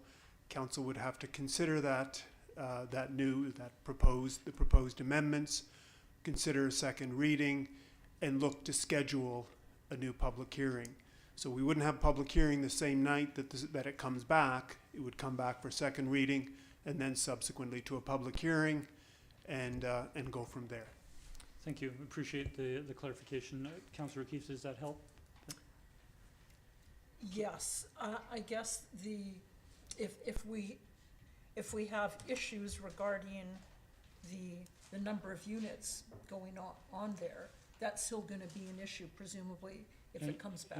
Any changes to the Okay, to the existing CD 37 zoning bylaw, council has to give, as Mr. Humbles indicated, has to give direction to staff. Staff would bring forward whatever amendments council is requesting, and we would give consideration at that time to second reading. If, when that revised draft amended bylaw came to council, and we gave it second reading, that would trigger another public hearing. Councillor O'Keefe? thank you. I understand the process, so thank you for that. The additional question I have is in regards to new information. Okay, so And so Go ahead. what I'm wondering is, there was perhaps things that came up tonight that may have twigged members of council, oh, I wonder if we could do this or that, and that information wasn't previously discussed. So if there's other options or things that we wanted staff to look into, or additional information we wanted that hadn't been provided thus far, would we need to ask that tonight, or would that come after we've, when it comes back to us for consideration? I will have that question go through to staff. Thank you, Mr. Humble. Thank you, Mr. Mayor. So again, if the bylaw is rescinded, yes, council should be very clear about any additional new information that they would like to see, and we would bring that, we would look to bring that back to council when the amended bylaw comes forward for consideration at second reading. But that has to happen, obviously, before the next public hearing, to be clear. Okay. Yeah. Thank you. Thank you, Councillor O'Keefe. I'll turn to Councillor Duncan. Oh, thank you. I was going to say simply that I will vote against rescinding this. I don't see that having the class 1 and 2 restaurant in there is a potential option in the zoning necessarily causes a problem, as the developer said. If it's not viable for a business to open there and have a restaurant, then they convert it to a single housing unit. That's how we've always known that. The Lone Tree Cafe, running just 1 block away on the other side of the park, has not caused any of these problems that apparently a cafe or restaurant would cause. It exists. It's been feeding people, and I go there with regularity because I do, in fact, live in this neighborhood and routinely walk around that park to pick up other people's garbage. I don't see how it would cause a parking problem that was greater than the existing restaurant there. The Latch neighborhood, or the Latch restaurant, is also nearby. It would also, I mean, it doesn't have the same problem with the surrounding neighbors or necessarily the parking, because it has the hotel parking, but, you know, rats, raccoons, and things, they're all under the same bylaws. I don't see why it would cause a bigger problem. So I'm comfortable with this going through, with the potential for a cafe in this area, because they already exist, restaurants and cafes in this area. Thank you, Councillor Duncan. I'll turn to Councillor Garnett. Thank you, Mayor. Through you to staff, if this motion for rescinding is approved, would 6A on our agenda even have to take place, just out of curiosity, just in terms of process? Okay. No, if the motion to rescind is passed, no, you would not move forward with 6A with respect to consideration of approval of the DVP or the development permit. That would only be done subject to the potential rezoning. Perfect. Thank you. Thank you for the clarification.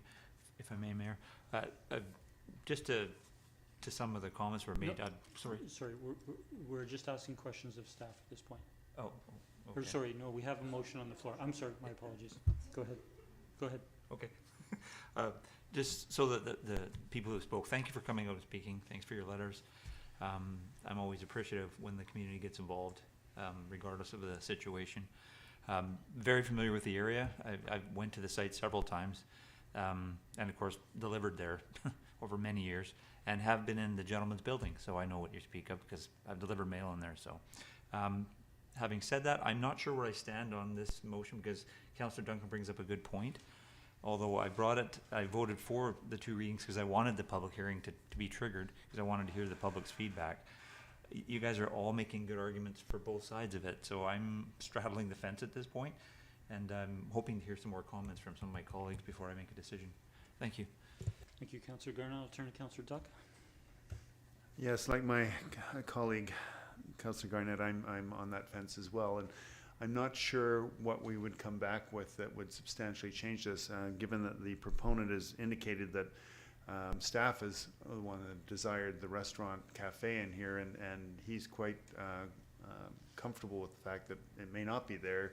And so what are we substantially changing on this bylaw amendment that would require it to come back? I don't see the floor area ratio kind of provides how many units can go on there, and the proponent again has come with a combination of different size units there for rental. Like my colleague Councillor Garnett, I'm struggling with which way to fall on this decision, but I don't see substantial enough reason to not continue with third reading. Thank you. Thank you, Councillor Duck. Councillor Novak? Thank you, Mr. Mayor. To be quite honest, the question of the restaurant is the lesser of any of my concerns.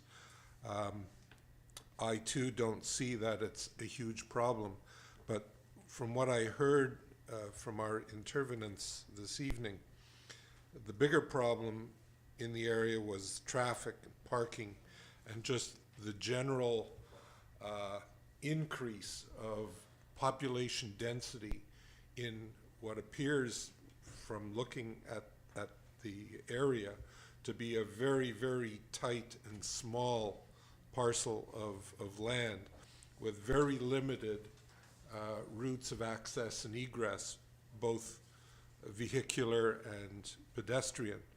So, as I said earlier, I don't want to do anything that would take away the right of the proponent to build on his land, but at the same time, finding a balance in the number of units would serve everybody well. It would serve the existing residents, and I'm sure that the proponent could find a way to make the project economically viable with a smaller number of units. Now, Councillor Novak, I'm going to interject. So we are on a motion to rescind, and one council member has spoken to the reason for wanting to rescind, that is with regards to the cafe. I appreciate you raising another possible concern for rescinding and that sort of thing, but we're speaking to whether we want to rescind. Correct. I'll let you continue. Thank you. Yes, my reasons for wanting to rescind are slightly different from my colleagues, but it doesn't change the outcome that I'm proposing to support the motion to rescind, because I feel that the density is too great for that area as it presently stands. And I would like to see this come back to council with a more reasonable number that we can all get behind and that would satisfy the residents of the area. That's pretty much all I have. Thank you, Councillor Novak. I'll turn to Councillor Keefe, Councillor Duncan. Thank you. So my understanding of what we're doing now is if we were to rescind, there will be some additional information provided to staff and something else, another bylaw be drafted.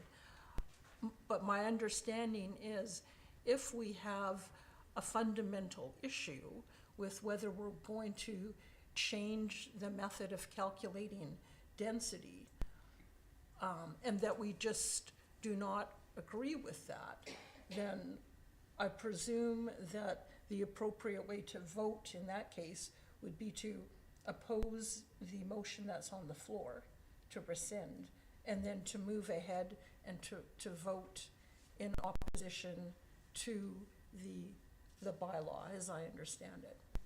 So for myself, I have issues with the calculation of the density, and I would probably lean towards rejecting the bylaw as it is.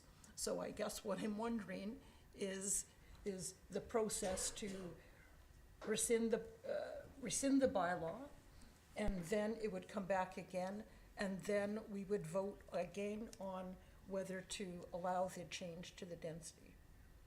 And I guess what I'm wondering is if we think as a council that we're not in favor of changing the way that we're going to calculate density, should we be saying that now rather than dragging it out? Yes, Councillor. I think that the answer is yes. So, okay. So the process again is rescinding, second reading is to allow us to make changes to what is proposed under the bylaw, current zoning amendments. We've heard about 2 possible changes. In either event, we will have to rescind second reading if we want to put forward those changes to these zoning amendments. And so, after we have, and staff have indicated that after we rescind, if we rescind second reading, we have to give direction to staff on what council wants to see different from these particular zoning amendments. Councillor Rintoul has indicated that he will propose a change with regards to the commercial space. I've heard Councillor Novick speak to possibly proposing a change to how density is calculated or what the total number of units are on the property. That would be direction we would have to give to staff this evening so that they could bring back the revised changes to council. We would consider those at second reading. So yes, I believe the answer was yes to your question, that we would have to give the direction to staff this evening if we want to change the zoning or the number of units on the property. Councillor Duncan. Thank you. I guess I'd just like to briefly speak to the idea that by withdrawing or rescinding this motion, council would then be able to have control over how many units went on this lot. And I'm not entirely sure that council will have the legal ability to simply change density in a spot zoning sort of way without an actual rationale. Staff has brought forward a report explaining that we have changed the calculation because that's in compliance with the rest of the town of Sydney's zoning.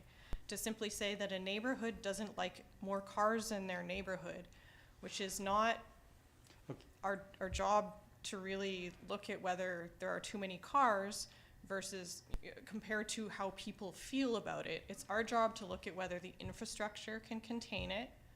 And if our engineer, we know that our roads are engineered to contain cars, right? That cars got 30% larger and now people find that hard to drive is not the town of Sydney's job to reduce housing because people don't like that. It is not our job to... Councillor Duncan, you're motivating on... Okay, I guess what I want to say is that... What I would like to do, Councillor Duncan, is I would actually like to take your point because I think it's actually a good question through to staff. And that is, I believe, and please correct me, Councillor Duncan, if I'm not moving this forward correctly or as you intended, is that this is a comprehensive development zone 37 is specific to this property, whereas we have zoning in our municipality that covers larger areas and multiple properties. This particular zoning bylaw is for this specific property. The question through to staff is, can council specify the density or number of units in a comprehensive development zone? We know we can't do it in a zoning that covers many properties, but can we do it in this case where it covers a single property? To the mayor, yes, council can specify the density. Right now, the bylaw, the CD 37 zone in zoning bylaw 2015 says the density maximum is 53 units per hectare. So changing it to something different is also regulating the density, and whether you're regulating it to a different units per hectare regulation or to a different floor area ratio regulation, council can do that. The majority of the multifamily zones in Sydney do regulate density by floor area ratio. The recent developments council has approved on Oakville, at 5th and Malaview, those are a floor area ratio. Those properties are zoned different RM zones, multifamily zones. This zone, the CD 37 zone, regulates it as units per hectare. Council can change that or keep it as is. It's up to council. Thank you. Councillor Duncan, I hope that you're okay Yes. with how I framed that as a question. And Yeah, thank and you. where I just paused for a moment was, I think you were starting to motivate a little bit about whether we should change that or not, and I think we should probably hold that deliberation until after we've considered this rescinding, and then if another council member brings forward a request to change the number of units or the calculation, we could speak to it at that time. You still have the floor, Councillor Duncan.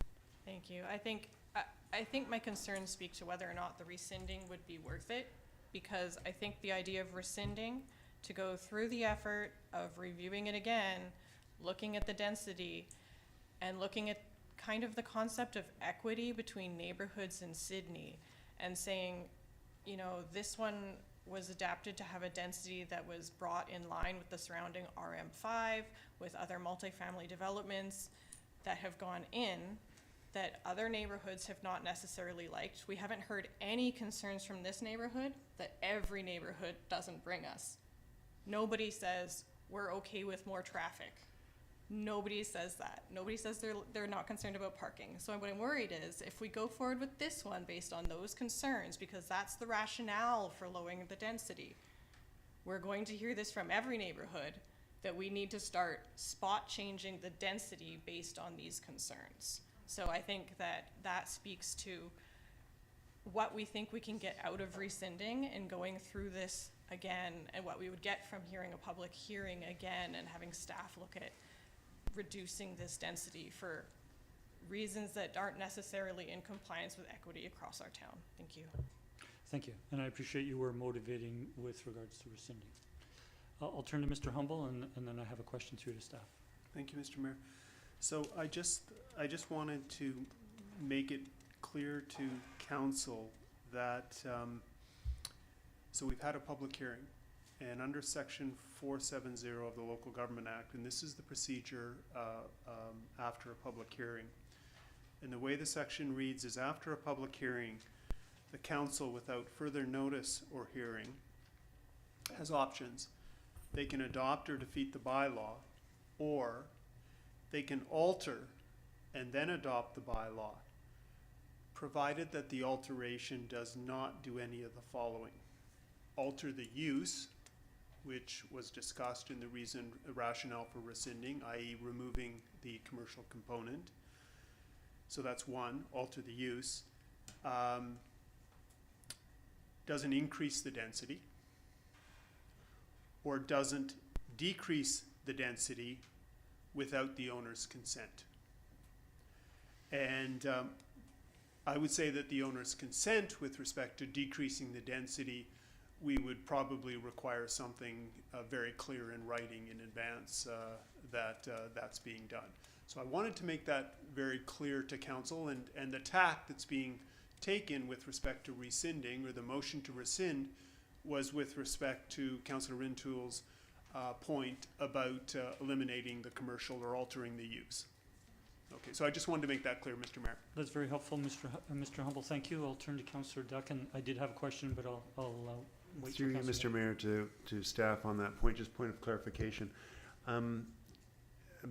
Relative to Councillor Rintoul's motivation was to remove the commercial unit. So if we do, and the proponents already indicated that happy to do that, but that can't necessarily, you just indicated by that we can't increase the number of the density. So they could not, I'm understanding this, based on the bylaw, it says 63 units, you couldn't increase it to 64. That commercial unit would, yeah, so I need clarification. Thank you. Thanks, Councillor Duck. Sure, through the mayor to Councillor Duck, adding another residential unit in here under the way the bylaw 2247 is written would not be a change, because it's regulated by floor area ratio. It doesn't say 63 units. It has a floor area ratio calculation. Thank you. Thank you, Councillor Duck. My question through to staff is, if the commercial unit was removed, would it result in just one additional residential unit? Or does that depend? To the mayor, that depends on the property owner's plans for the floor plan of the building. That's not up to staff. It would have to meet building code in terms of the size of the units, but it depends. Okay.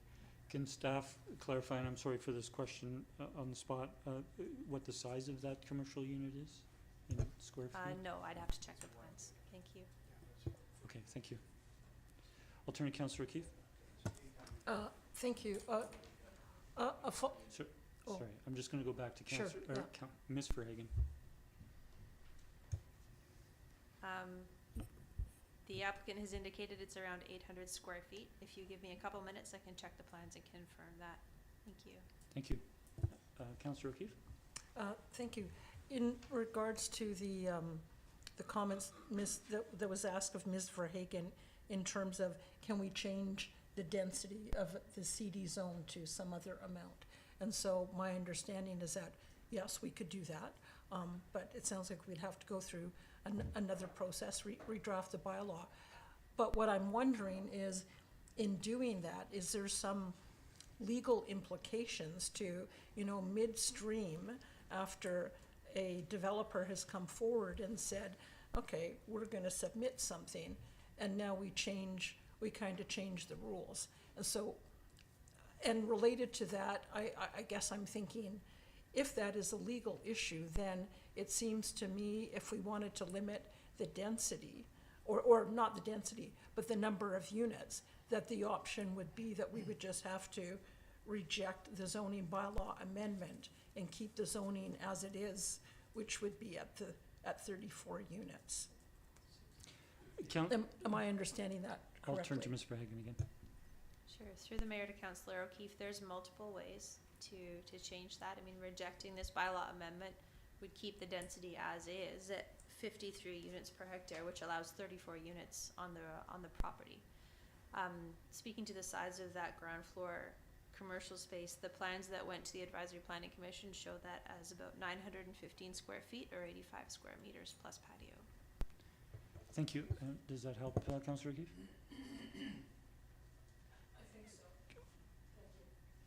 I mean, sorry, from the previous question with regards to amending the density or the number of units, staff have indicated that, yes, it is within our process that of rescinding and giving direction to staff that we are permitted to change the density, given that this is a comprehensive development zone.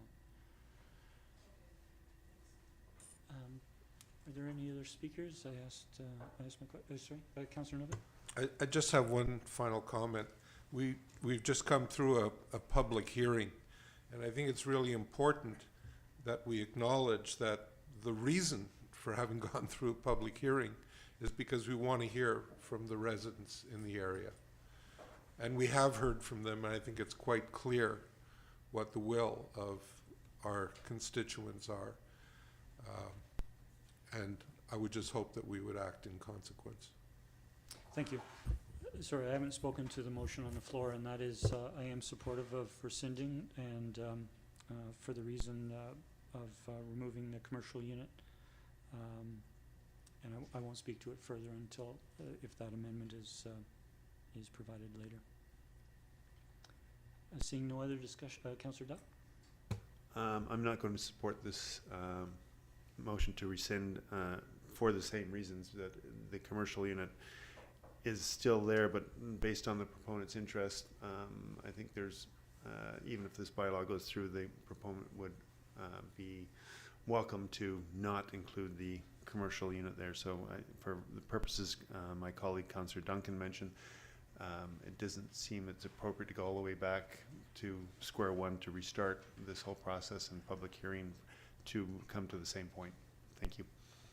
Thank you, Councillor Duck. Just a point of clarification, it's not square one. We're not considering a new development, and we're not sending it forward to APC and going through those steps of process, but it is a step back in terms of rescinding. Seeing no further discussion, I'll call the question. All in favor? Opposed?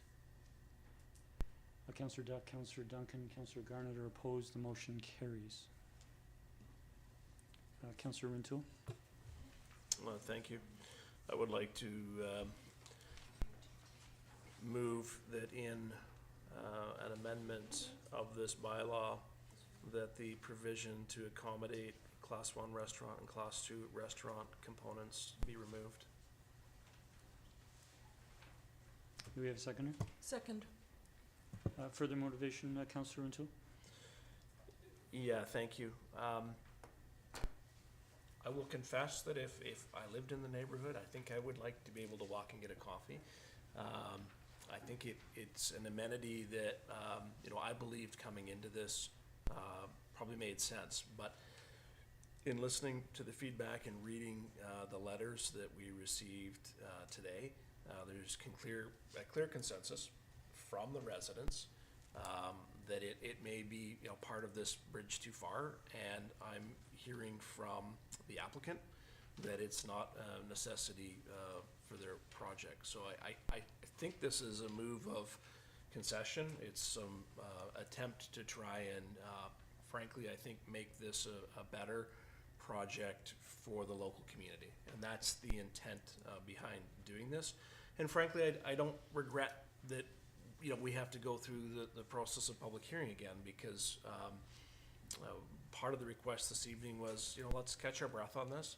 Let's revisit it. This is a component, I think, that enables us to, yes, do that. And I'll furthermore just acknowledge that I like the concept of a rental development here, and there will indeed be a development here. It's a very special property. It's coming, but I think that this concession perhaps helps accommodate some of the concerns we heard this evening. Thank you. Thank you, Councillor O'Toole. Councillor Duck?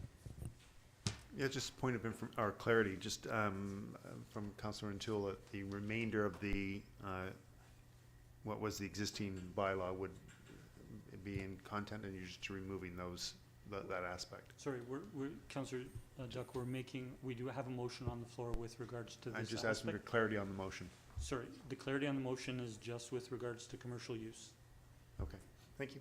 Thank you. I'll turn to the seconder. Sir, as a point of order, Go ahead. I assume if other members of council wanted to make further amendments, they'd have the opportunity as motion arising. But Yes. that is indeed, that is correct with my Yes. intent. Sorry, the seconder to the motion, Councillor O'Keefe? Thank you.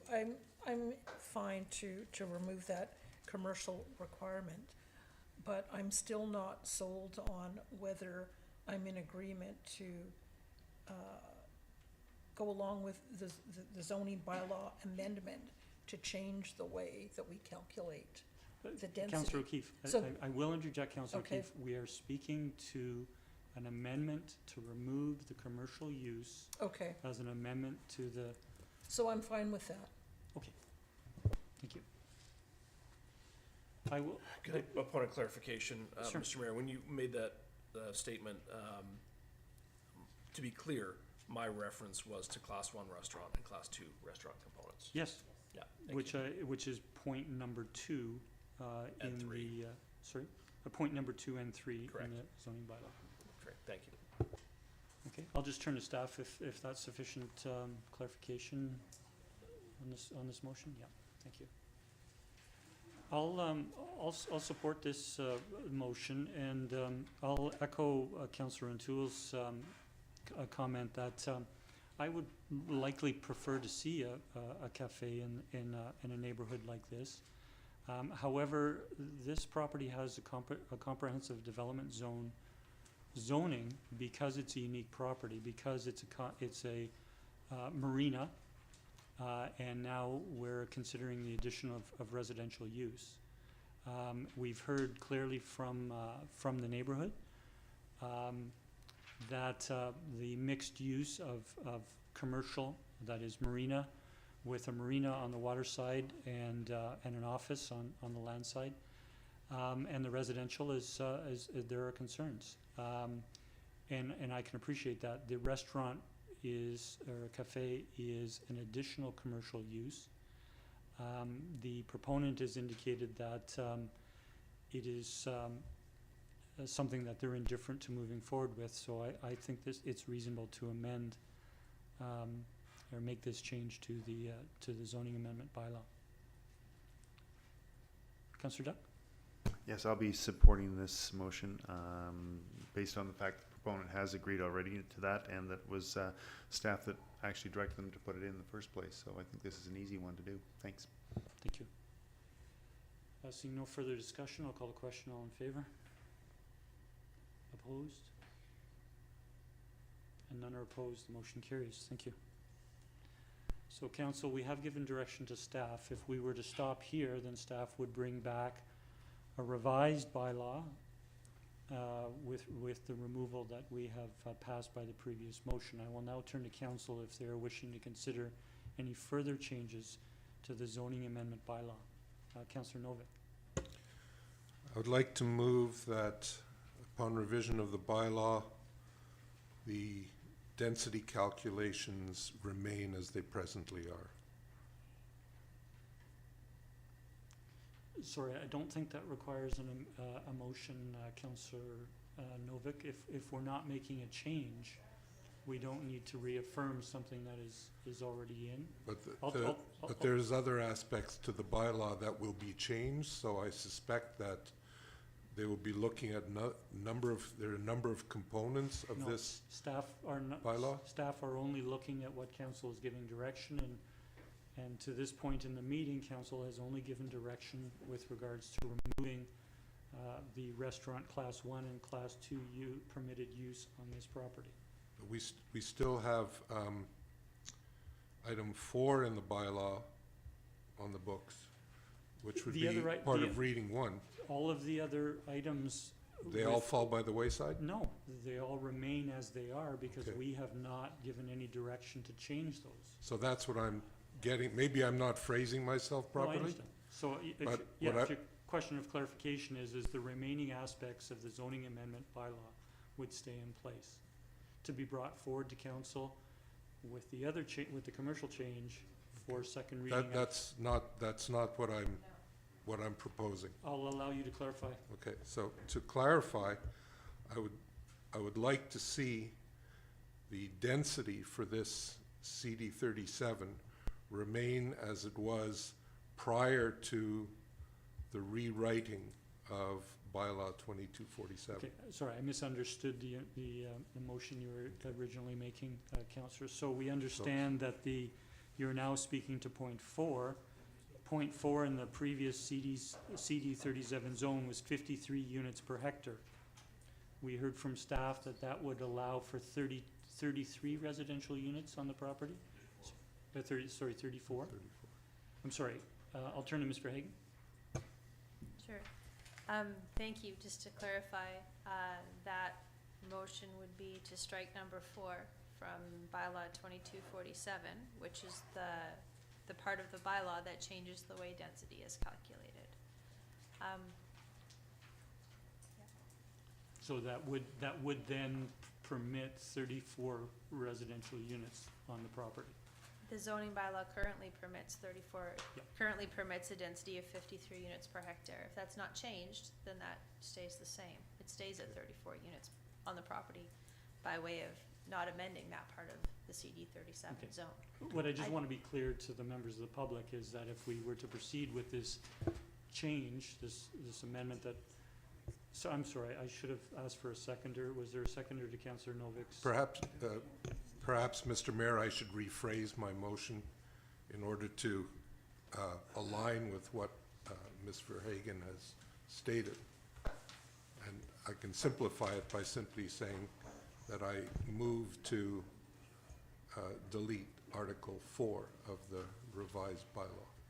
Okay, very well. Do we have a seconder? Sorry, I will look for a seconder so we have the motion on the floor. Yeah, for discussion and Thank questions. you. Mr. Humble? Thank you, Mr. Mayor. So, just for council's awareness, if indeed the use component is being removed, and if the density is staying the same under the CD 37 zone, quite frankly, a rezoning then is not required, and it would just be a variance with respect to setbacks, etc. You can't vary use and density. That's the reason for the rezoning. So if you remove those items, no rezoning and no public hearing requirement. Sorry, what would be with regards to the rear setback? We wouldn't be allowing the rear setback either. Ms. Verhagen? If council passes this motion to remove that from this bylaw amendment, there'd be no reason to do a zoning amendment anymore, because you do a zoning amendment to alter use or density. If you're just reducing or changing setbacks, that's a development variance application. So then the applicant would revise their proposal to just be a development variance application for the rear setback and the rooftop access location, and a development permit for the form and character, although I imagine they may want to revise it a bit if it's a 34-unit building. Thank you. So in effect, what is happening through this motion is rescinding the entire zoning bylaw amendment. Councillor O'Keefe? Yeah, thank you, and thank you to staff for clarifying that. I think that's what I was trying to say before. Are we better to just, if it's council's desire to limit it to the density in the current zone, is it better to just vote on it and say, no, we don't agree with this? Point of order. There is now a motion on the floor, so we should be speaking to the motion that's before us. Yeah, okay, well, that's what I'm trying to understand. Councillor O'Keefe, I believe staff have clarified the outcome of passing this resolution. Okay. Councillor Duncan? Yeah, thank you. I just have a question of clarification. It sounds like Councillor Novak has requested a change in what would be, I guess, the density calculation. However, there seems to be the zoning amendment required was tied also to lot coverage and the rear setback. So would the lot coverage still be capable of going up to 35%, or is that tied to the density calculation? The lot coverage request to increase lot coverage or change it, that would be done through a variance application as well. Okay, so thank you. So I guess what I'm getting at is that currently we're saying under this density calculation, instead of being, the one FAR, which allowed the 63 units, that if they were at 53 units per hectare under the current zoning, which, the current zoning includes the lot coverage of max 25% or 26%, that would be 34 units. But if they can increase the lot coverage, they can still, in theory, increase the number of units, even though the density has gone down? Or is that lot coverage constraint? I lose my train of thought. I think I'm being clear. But yeah, you understand what I'm saying. Alternative Thank to you. that? To clarify or to confirm that, yes, if they applied for a variance to increase lot coverage, but the density is still controlled at 53 units per hectare, meaning 34 residential units, it just increases the footprint of the building, like how much property is covered by the structure, which increases the size of the units. Potentially, depending on how that floor plan is divided up. Thank you, Councillor Duncan. I'll turn to Councillor Duck and then Councillor Rintoul. For further understanding, it doesn't sound, we do not have right now, Councillor Rintoul's put forward a motion for a bylaw amendment to the existing CD 37 bylaw, but it doesn't have a requirement for a class 1 or class 2 restaurant in there. So really there's no, to Mr. Humble's point, there is no bylaw to be amended, or there's no amendment to the bylaw right now. Councillor Duck, as stated earlier, the outcome of this motion that is on the floor, if it passes, will in effect remove zoning amendment bylaw number 2247 in its effect. Councillor Rintoul? Yeah, thank you, Mayor. I'll speak to the motion that's on the floor. I won't support the motion. I think if I was seeking to try and find some, common ground here, a midpoint, this isn't it. I don't believe that this project wouldn't be at risk if we were to keep the current zoning. And I say that clearly because they requested this amendment to the zoning bylaw, and I don't think it's a matter of looking to a developer and saying, you're trying to push this too far. I think it's a matter of economics, a matter of this council recognizing we do want to see rental units in Sydney. And I don't think I consider this element of the zoning bylaw a concession in that it's in keeping with other neighborhoods in our community. So, you know, the applicant is here.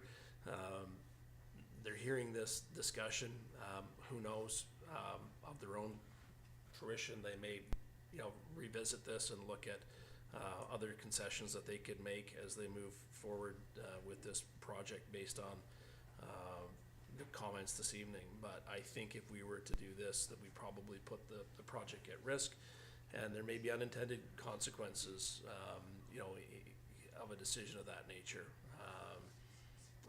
Clearly, a change, you know, will occur on that property. It's a very special property, and I think that this probably rules out a lot of development opportunity interest to try and make some improvements in the neighborhood. So I won't support the motion. Thank you.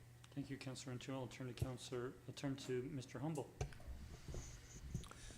Just again for council's awareness, I guess, you know, with respect to the motion that's on the floor, if there is no rezoning, there's no ability to move forward with the housing agreement or road improvements as well. So I just wanted to point that out to council. Thank you. Thank you, Mr. Humble. I'll turn to Councillor Garnett, and then I believe I have Councillor O'Keefe. Thank you, Mayor, and I won't support the motion either, for some of the reasons stated by Councillor Bruntul, and for some of the reasons Mr. Humble just sort of stole my thunder on some of the other ones.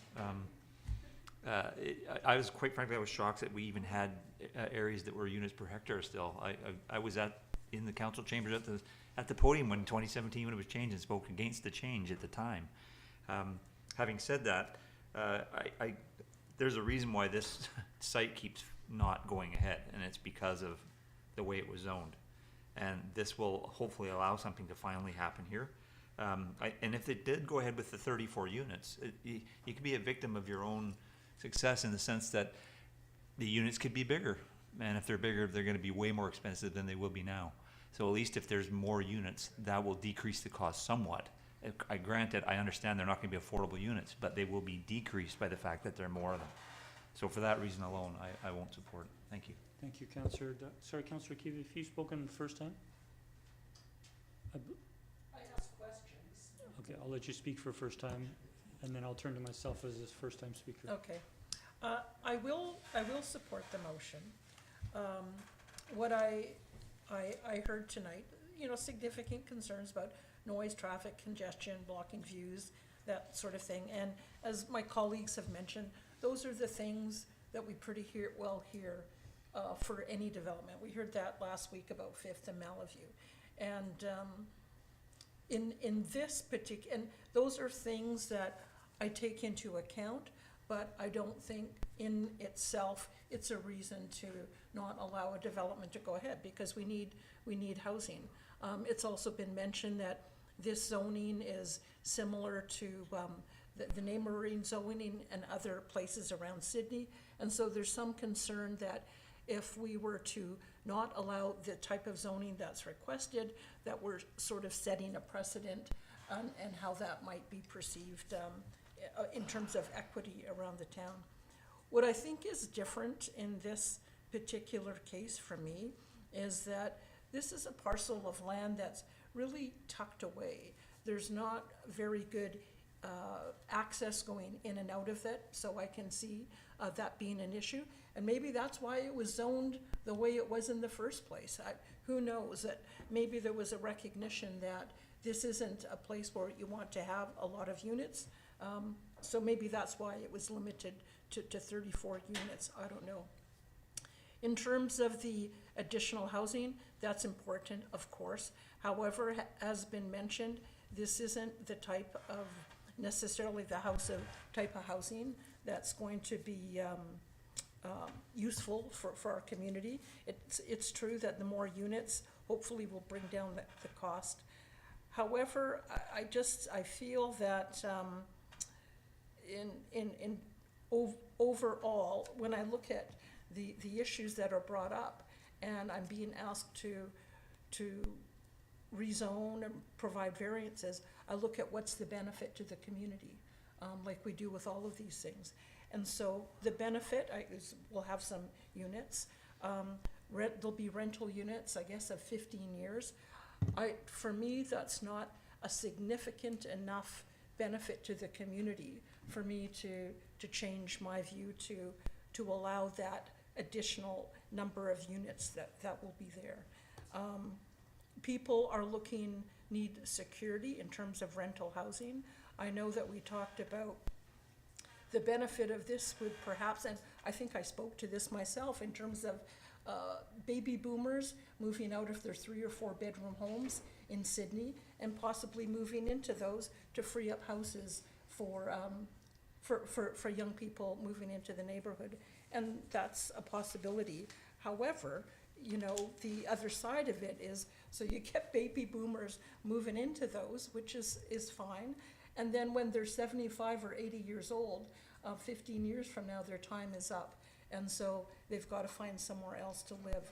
So for me, the rental units, the 15-year tenure, the benefits that we're getting, in my view, are not enough to mitigate some of the concerns that we've heard here tonight. So I'll support the motion.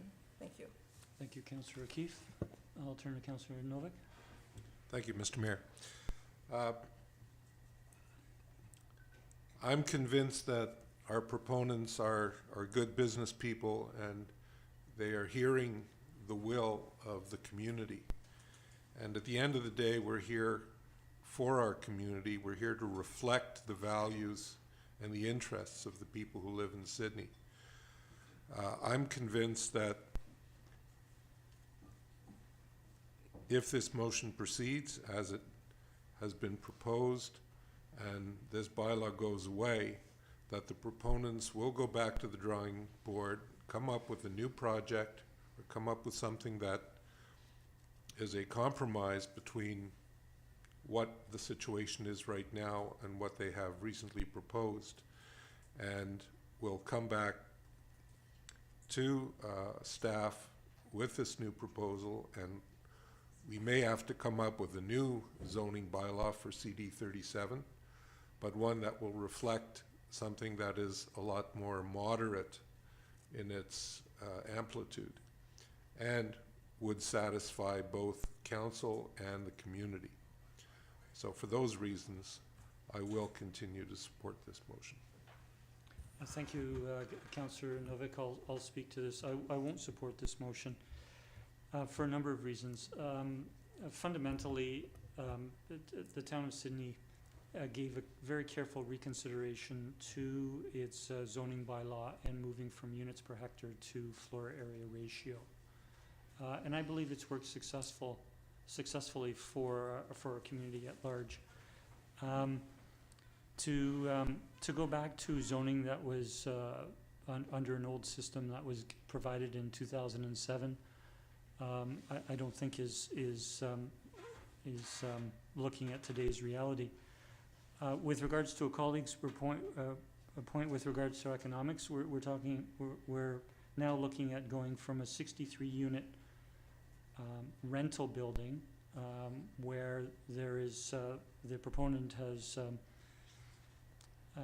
agreed in principle to a 15-year rental period in a housing agreement, to providing road improvements in terms of the turnaround at the end of White Birch, the sidewalk, the waterfront walkway or waterfront right-of-way.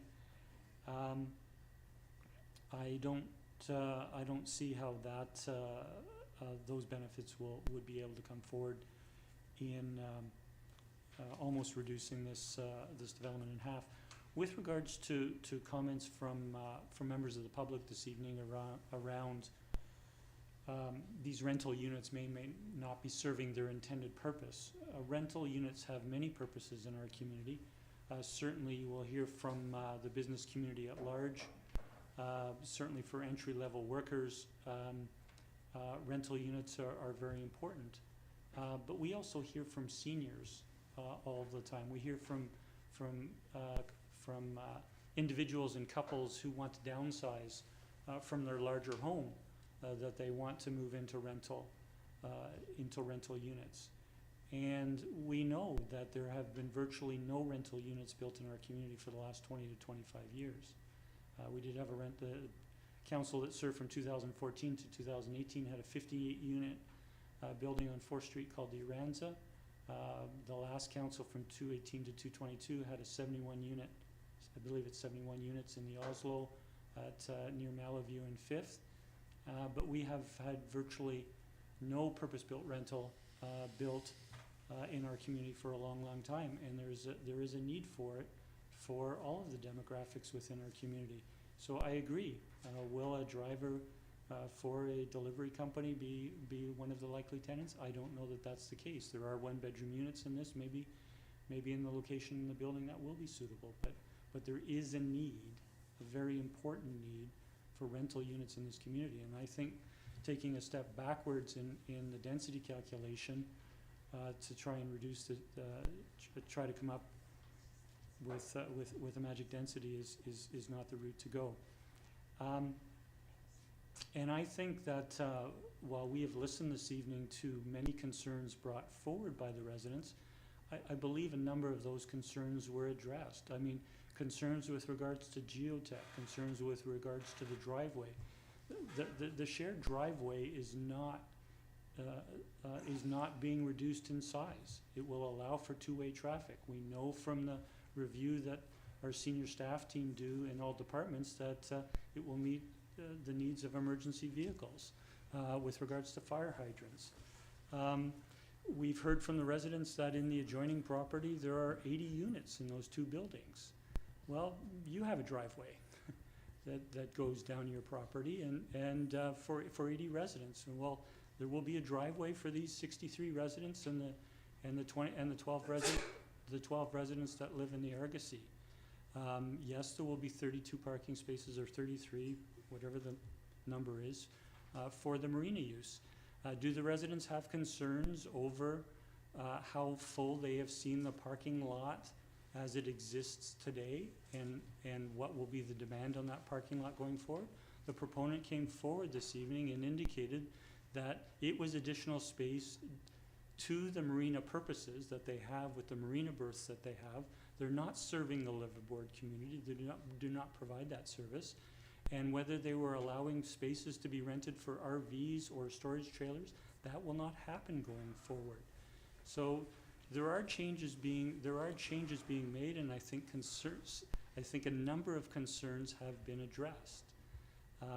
And so, speaking to a number of those points, I won't support the amendment to with regards to zoning or density calculation.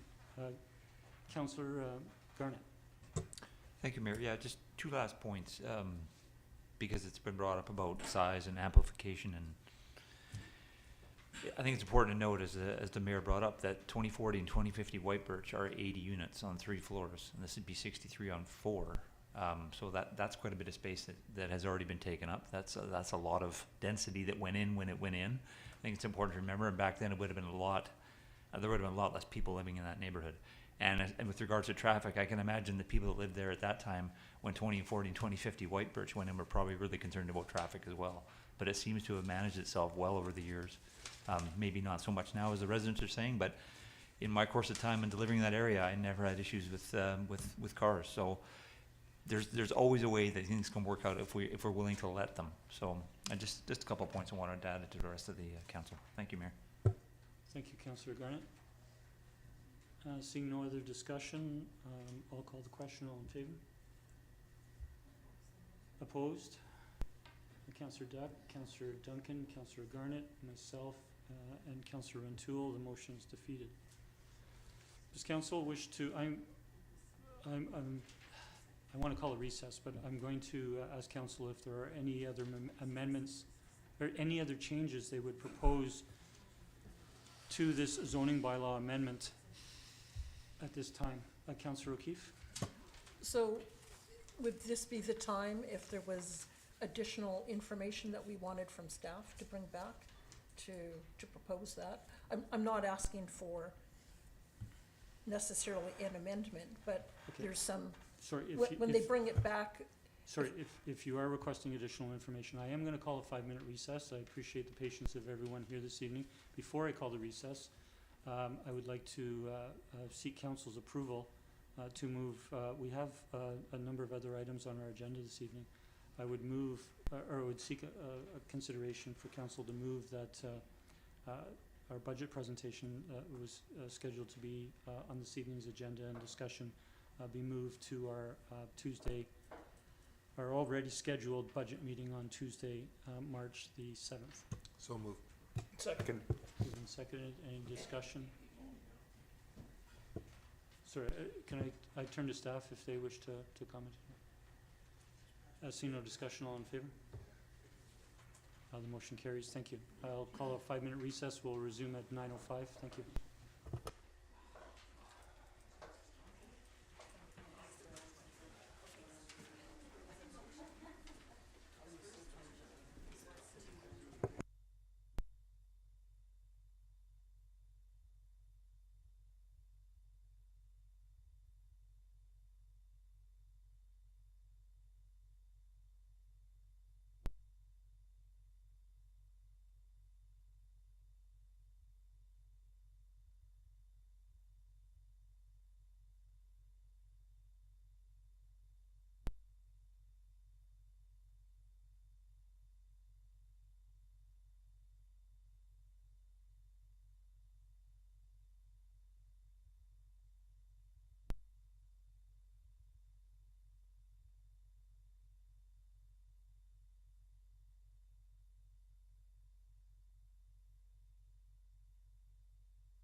So we'll reconvene our meeting now, thank you.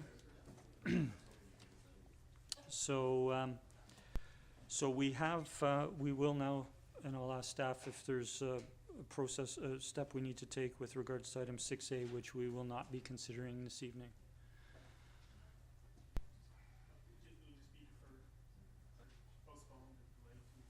So we just don't need to speak to it, thank you. So we will go to item 6B on the amended agenda, which is the bylaw number, which is a... Point of order? I think Councillor O'Keefe had some... Sorry, I'm jumping ahead. My apologies. Councillor O'Keefe, just before the recess... Sorry, Councillor O'Keefe, just before the recess, you spoke to possibly want to request additional information from staff. I would just ask that we heard from staff that given the direction we've given with regards to the bylaw amendment, the zoning bylaw amendment, that we would have to give direction to staff with regards to what would be the purpose of requesting additional information. Yeah, no, upon further reflection, I don't have anything to add. Thank you. Thank you. Okay, so we'll consider that item complete. Okay, so we understand we're not moving forward this evening. It's being item 6A is being deferred. And so now we will go to, so we won't, just for the public that's remaining here, we won't be giving further consideration to the White Birch development this evening. So we will turn to item 6B on the agenda, which is our freedom of information and protection of privacy bylaw amendment number 2248. It's amendment number 2 to address amendments to FWIPA regarding developing a privacy management program. I'll turn to staff if they wish to introduce. Oh, sorry, we just have adoption. It's become at previous meeting. I'd move the bylaw be adopted. Second. Moved and seconded. All in favor? The motion carries. Thank you. So now we're turning to section 7, adoption of minutes. We have the minutes from our regular council meeting of February 13th. Move the minutes be adopted. Second. Any errors, omissions, or discussion? Councillor Garnett? Yeah, thank you, Mayor. Yes, on page 6, under councillors' reports, under my council report, I believe World Ocean Day should have been June 4th, not June 24th. 4th? Yeah. Check my notes.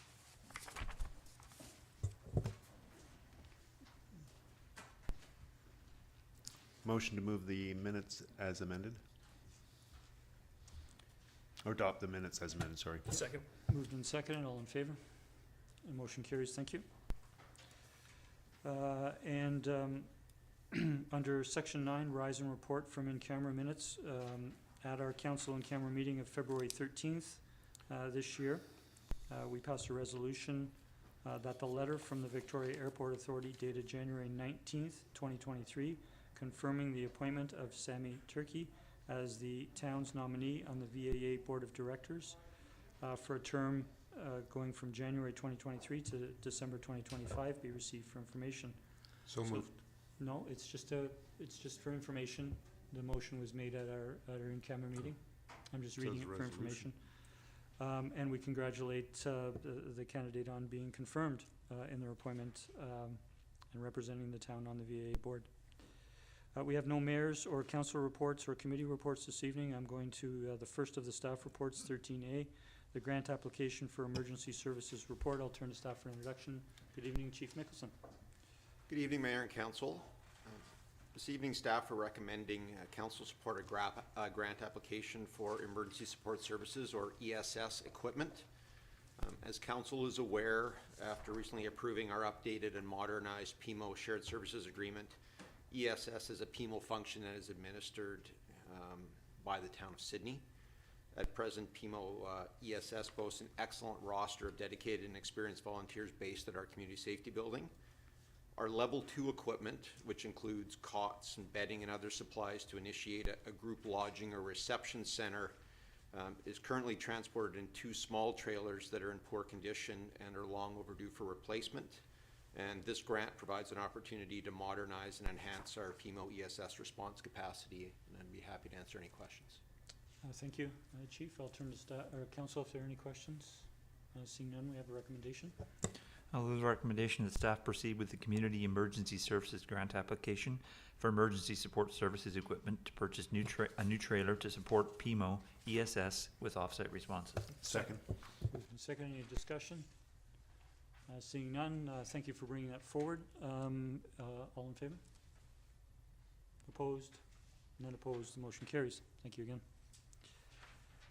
So we'll turn to item 13B, which is the Town of Sydney Strategic Plan 2023 to 2026. We had one written submission from Mr. Peter Wainwright, and we had a presenter this evening who spoke to it as well. We do have a recommendation for council to consider.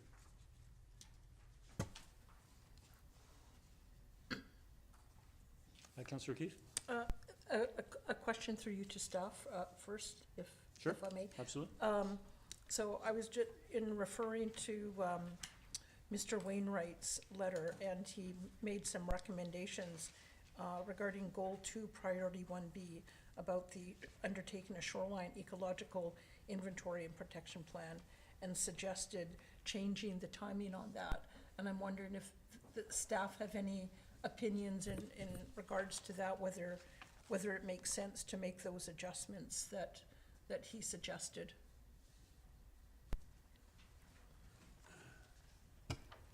Through to Councillor O'Keefe. So both of those items are separate, although could run in parallel. So the sea level rise adaptation planning is related to the information that was brought forward last week. So the first step of that would be to have a wave buoy set up in the Sydney Channel to collect some additional wave data.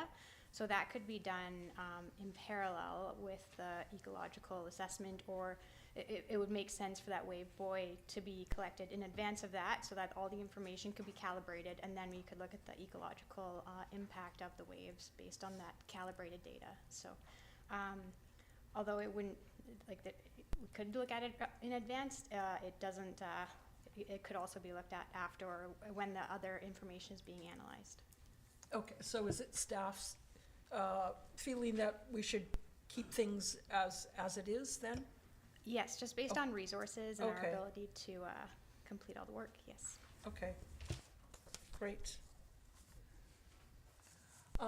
Is it okay just to make comment, to respond to We comment? don't have a motion on the floor. Oh, okay. Councillor O'Toole? I'll move. Are you ready for a motion? Absolutely. I'll move. Unless there's questions. We can always ask questions after a motion is on the floor. I'll move approval of the strategic plan. Second for discussion. Councillor O'Toole? Yeah, thank you.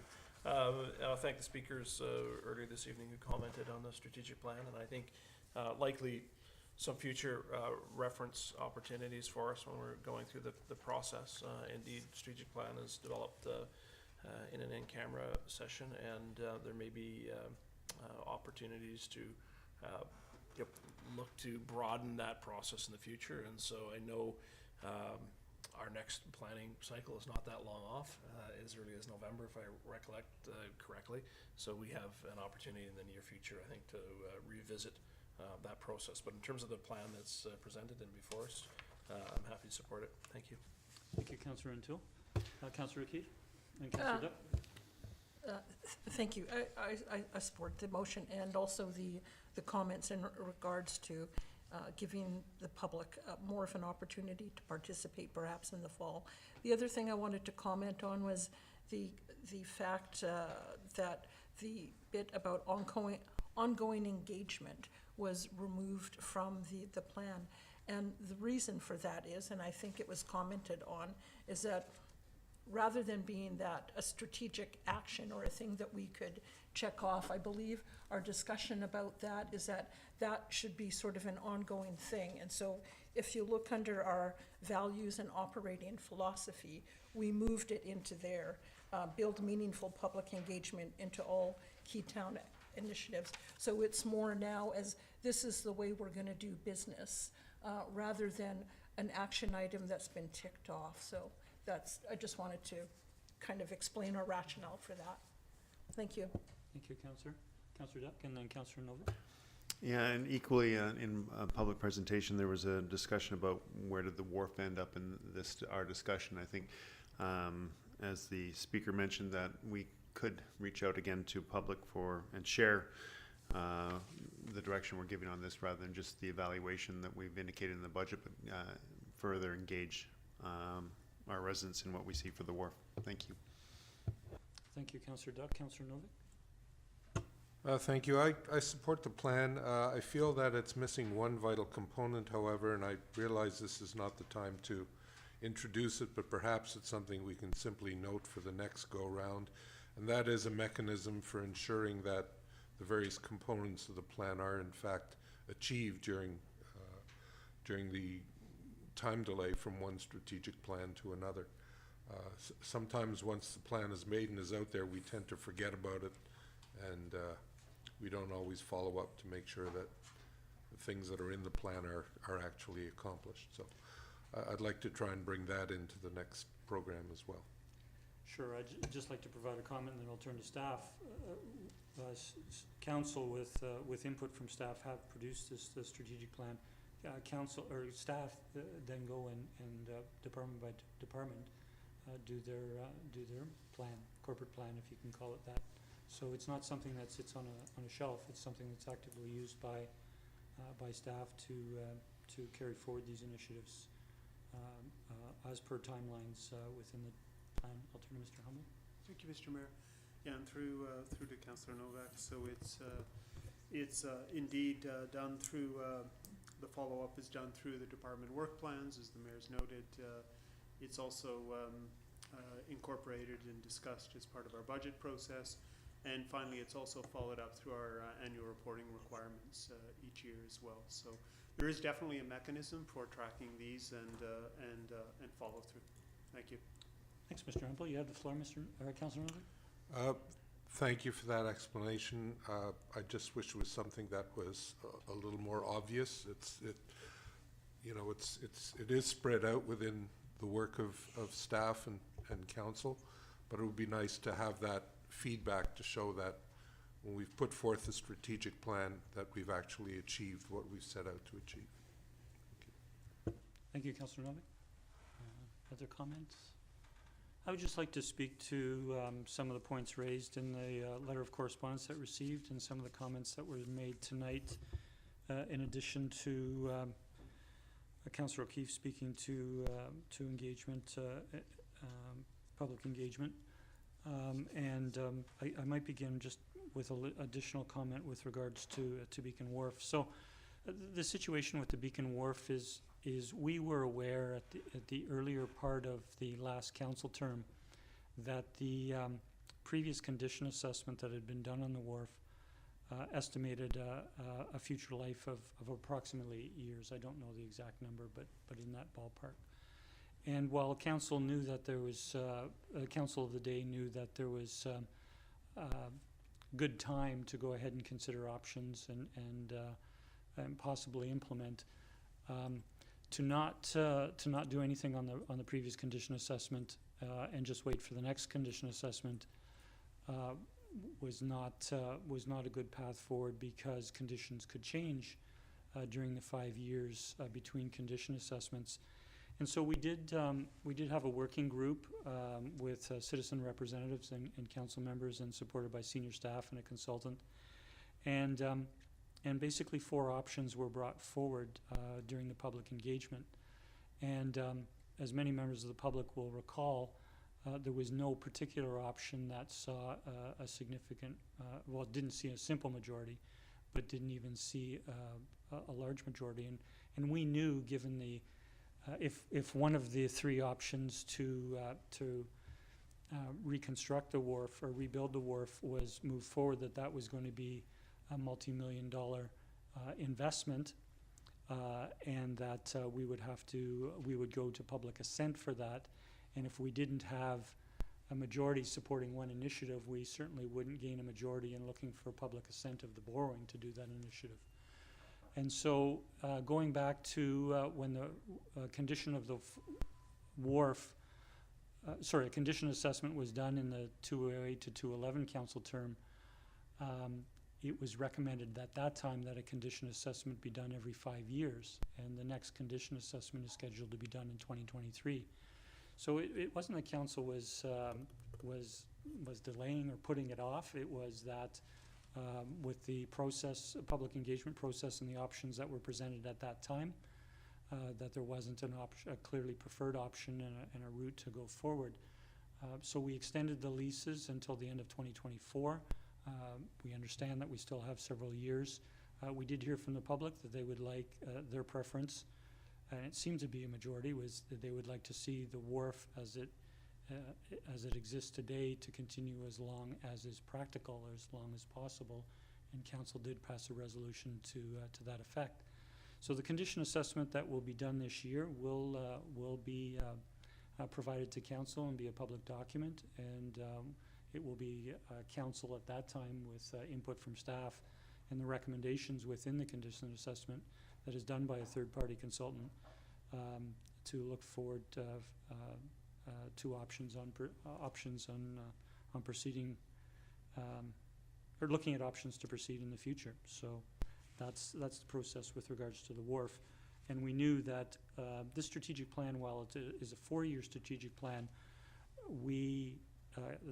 our new council saw that there was a large measure of continuity from the last strategic plan to this strategic plan, the zoning bylaw coming out of the official community plan, and other things, and a lot of things remain in the strategic plan.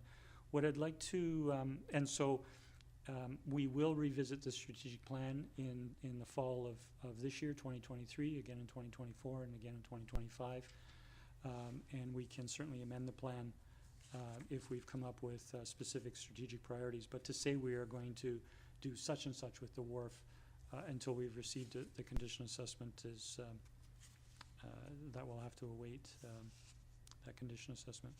I wanted to speak to a couple of other changes that were brought to our attention, and perhaps some explanation behind them. And one of them was with regards to affordable housing.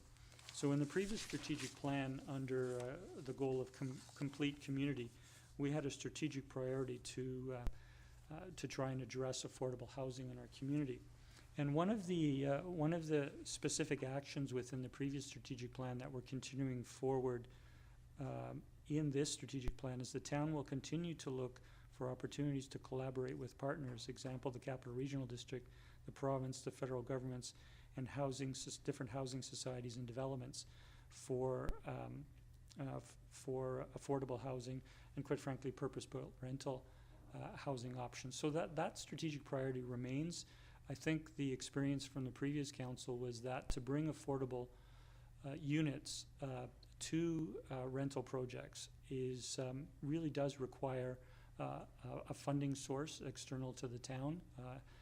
The CRD has a program, the federal government has a program, the province has a program, and in these projects that are successful within the capital region, there are housing agreements generally between nonprofit societies and municipality as well. So that remains an important priority for us.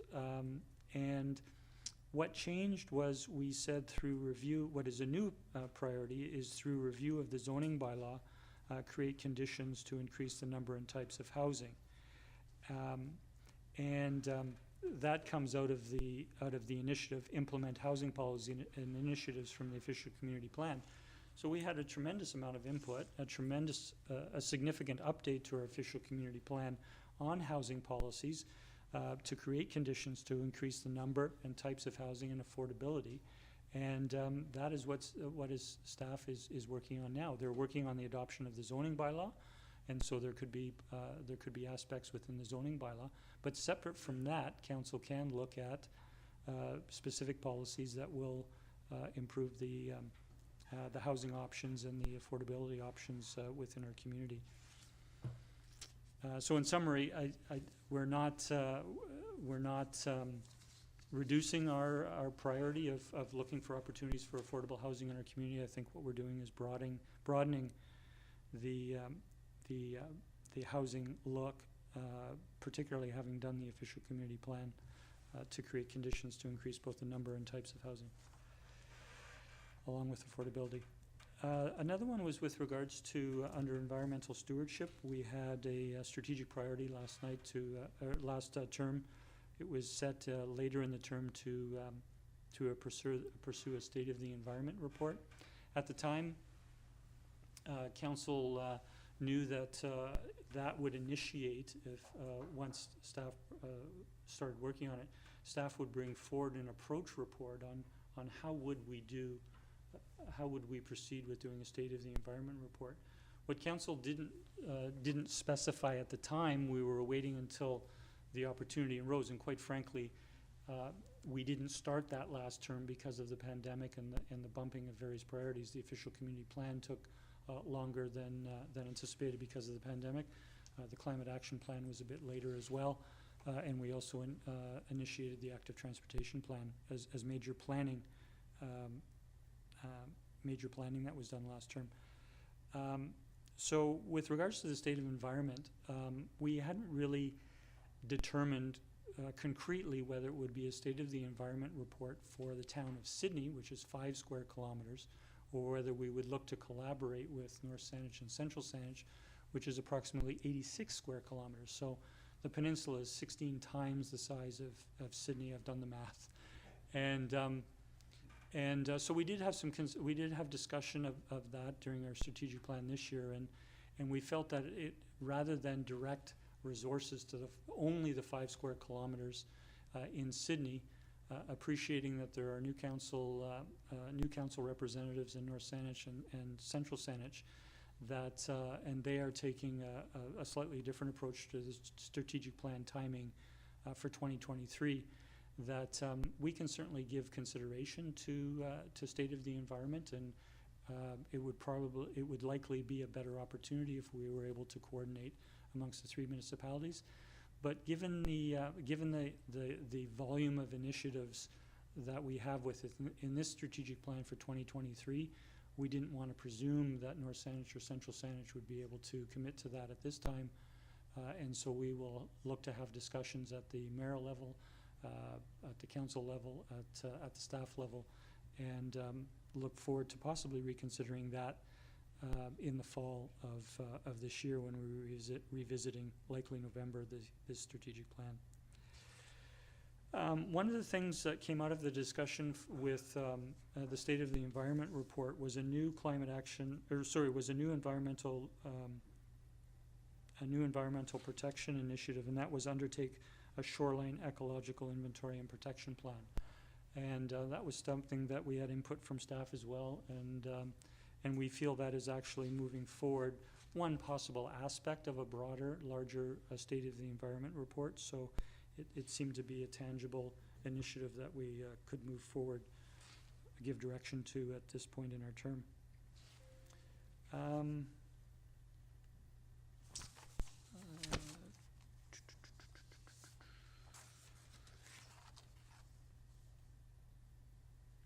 I think those were the primary changes that came out of the came out of the input we had from the letter of correspondence and the comments earlier this evening. So I'll leave my comments there. I'm supportive of this strategic plan moving forward, and council is aware that we will look to review it in the fall of this year and with community input as well. I'm not seeing any further discussion. I'll call the question on the motion. All in favor? The motion carries unanimous. Thank you. We have no correspondence this evening. We do have correspondence for information. Move receipt. Second. All in favor? None are opposed. The motion carries. And we have no notices of motion this evening. No motion. Sorry? Mr. Humble. Thank you, Mr. Mayor. It might be before we adjourn, or before council adjourns, could we maybe recommend or suggest the date if we need a third meeting for budget? I know we're indicating looking at this evening's meeting going on the 7th. So do we want to look to the 14th or perhaps the 21st if we require a third meeting, which I think we will? And we do have to advertise for that as well. Yes, thank you. I'll turn to Councillor O'Keefe. Thank you. In terms of requirements, legal requirements, when do we have to have, and the timing, when do we have to make a decision on the budget?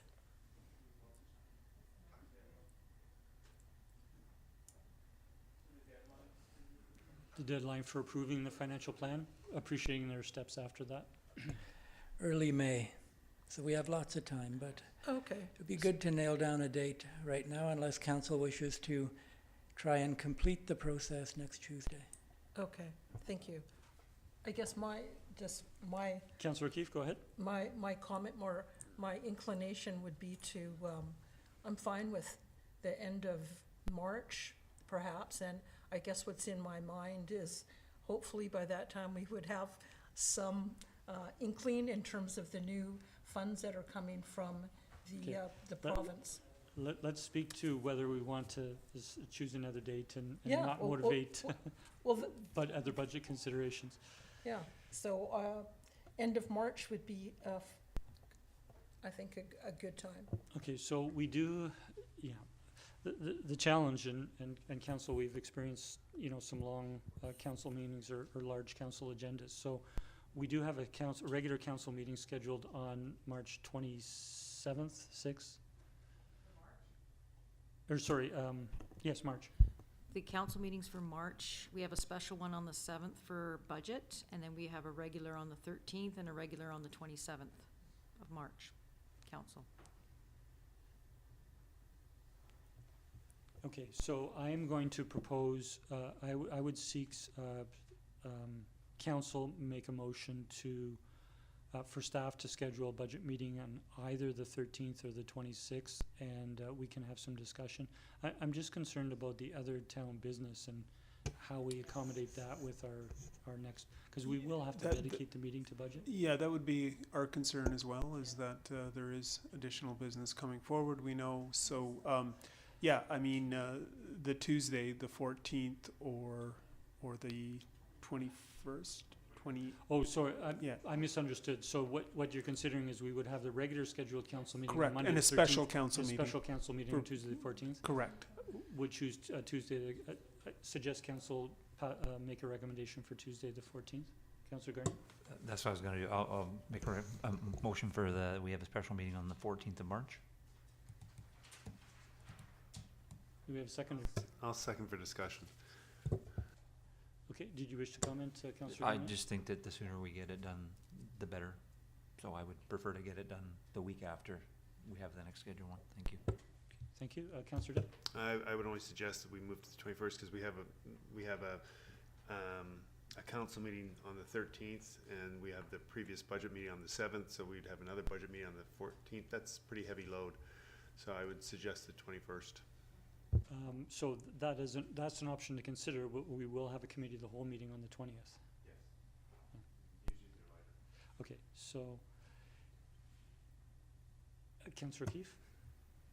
We have a motion on the floor for Tuesday the So 14th. in speaking to that motion, I would vote against that motion and more in favor of a meeting on the 21st. Councillor Novick? I tend to agree with Councillor Garnett. I'd like to get it over with sooner rather than later. I'm not worried about the meeting load. Thank you, Councillor Novick. Any other speakers? Councillor Rintoul? Yeah, I think I see some value in having a bit of time in between the two to give town staff and the community, time to digest the process and where we're at. So I would be more inclined to think the 21st is a better date. Councillor Duncan? We can propose an amendment and test the floor. I'm sorry, I would have voted in favor of the 14th because I had planned to be out of town on the 21st because we don't currently have a council meeting that day, and I would really like to continue my trip, and not miss the budget meeting. So the 14th worked better for me. That's all. Okay. Councillor Duck? I would like to propose a friendly amendment to move it from the 14th to 21st. Do we have a seconder? Second? I think we've had deliberation. I'll call the question. All those in favor? The amendment, right? We're Yeah. calling the question on the amendment to change the date to the 21st. All in favor? Opposed? Councillor Duncan, Councillor Garnett, myself, Councillor Rentoul, Councillor Novick. That motion is defeated.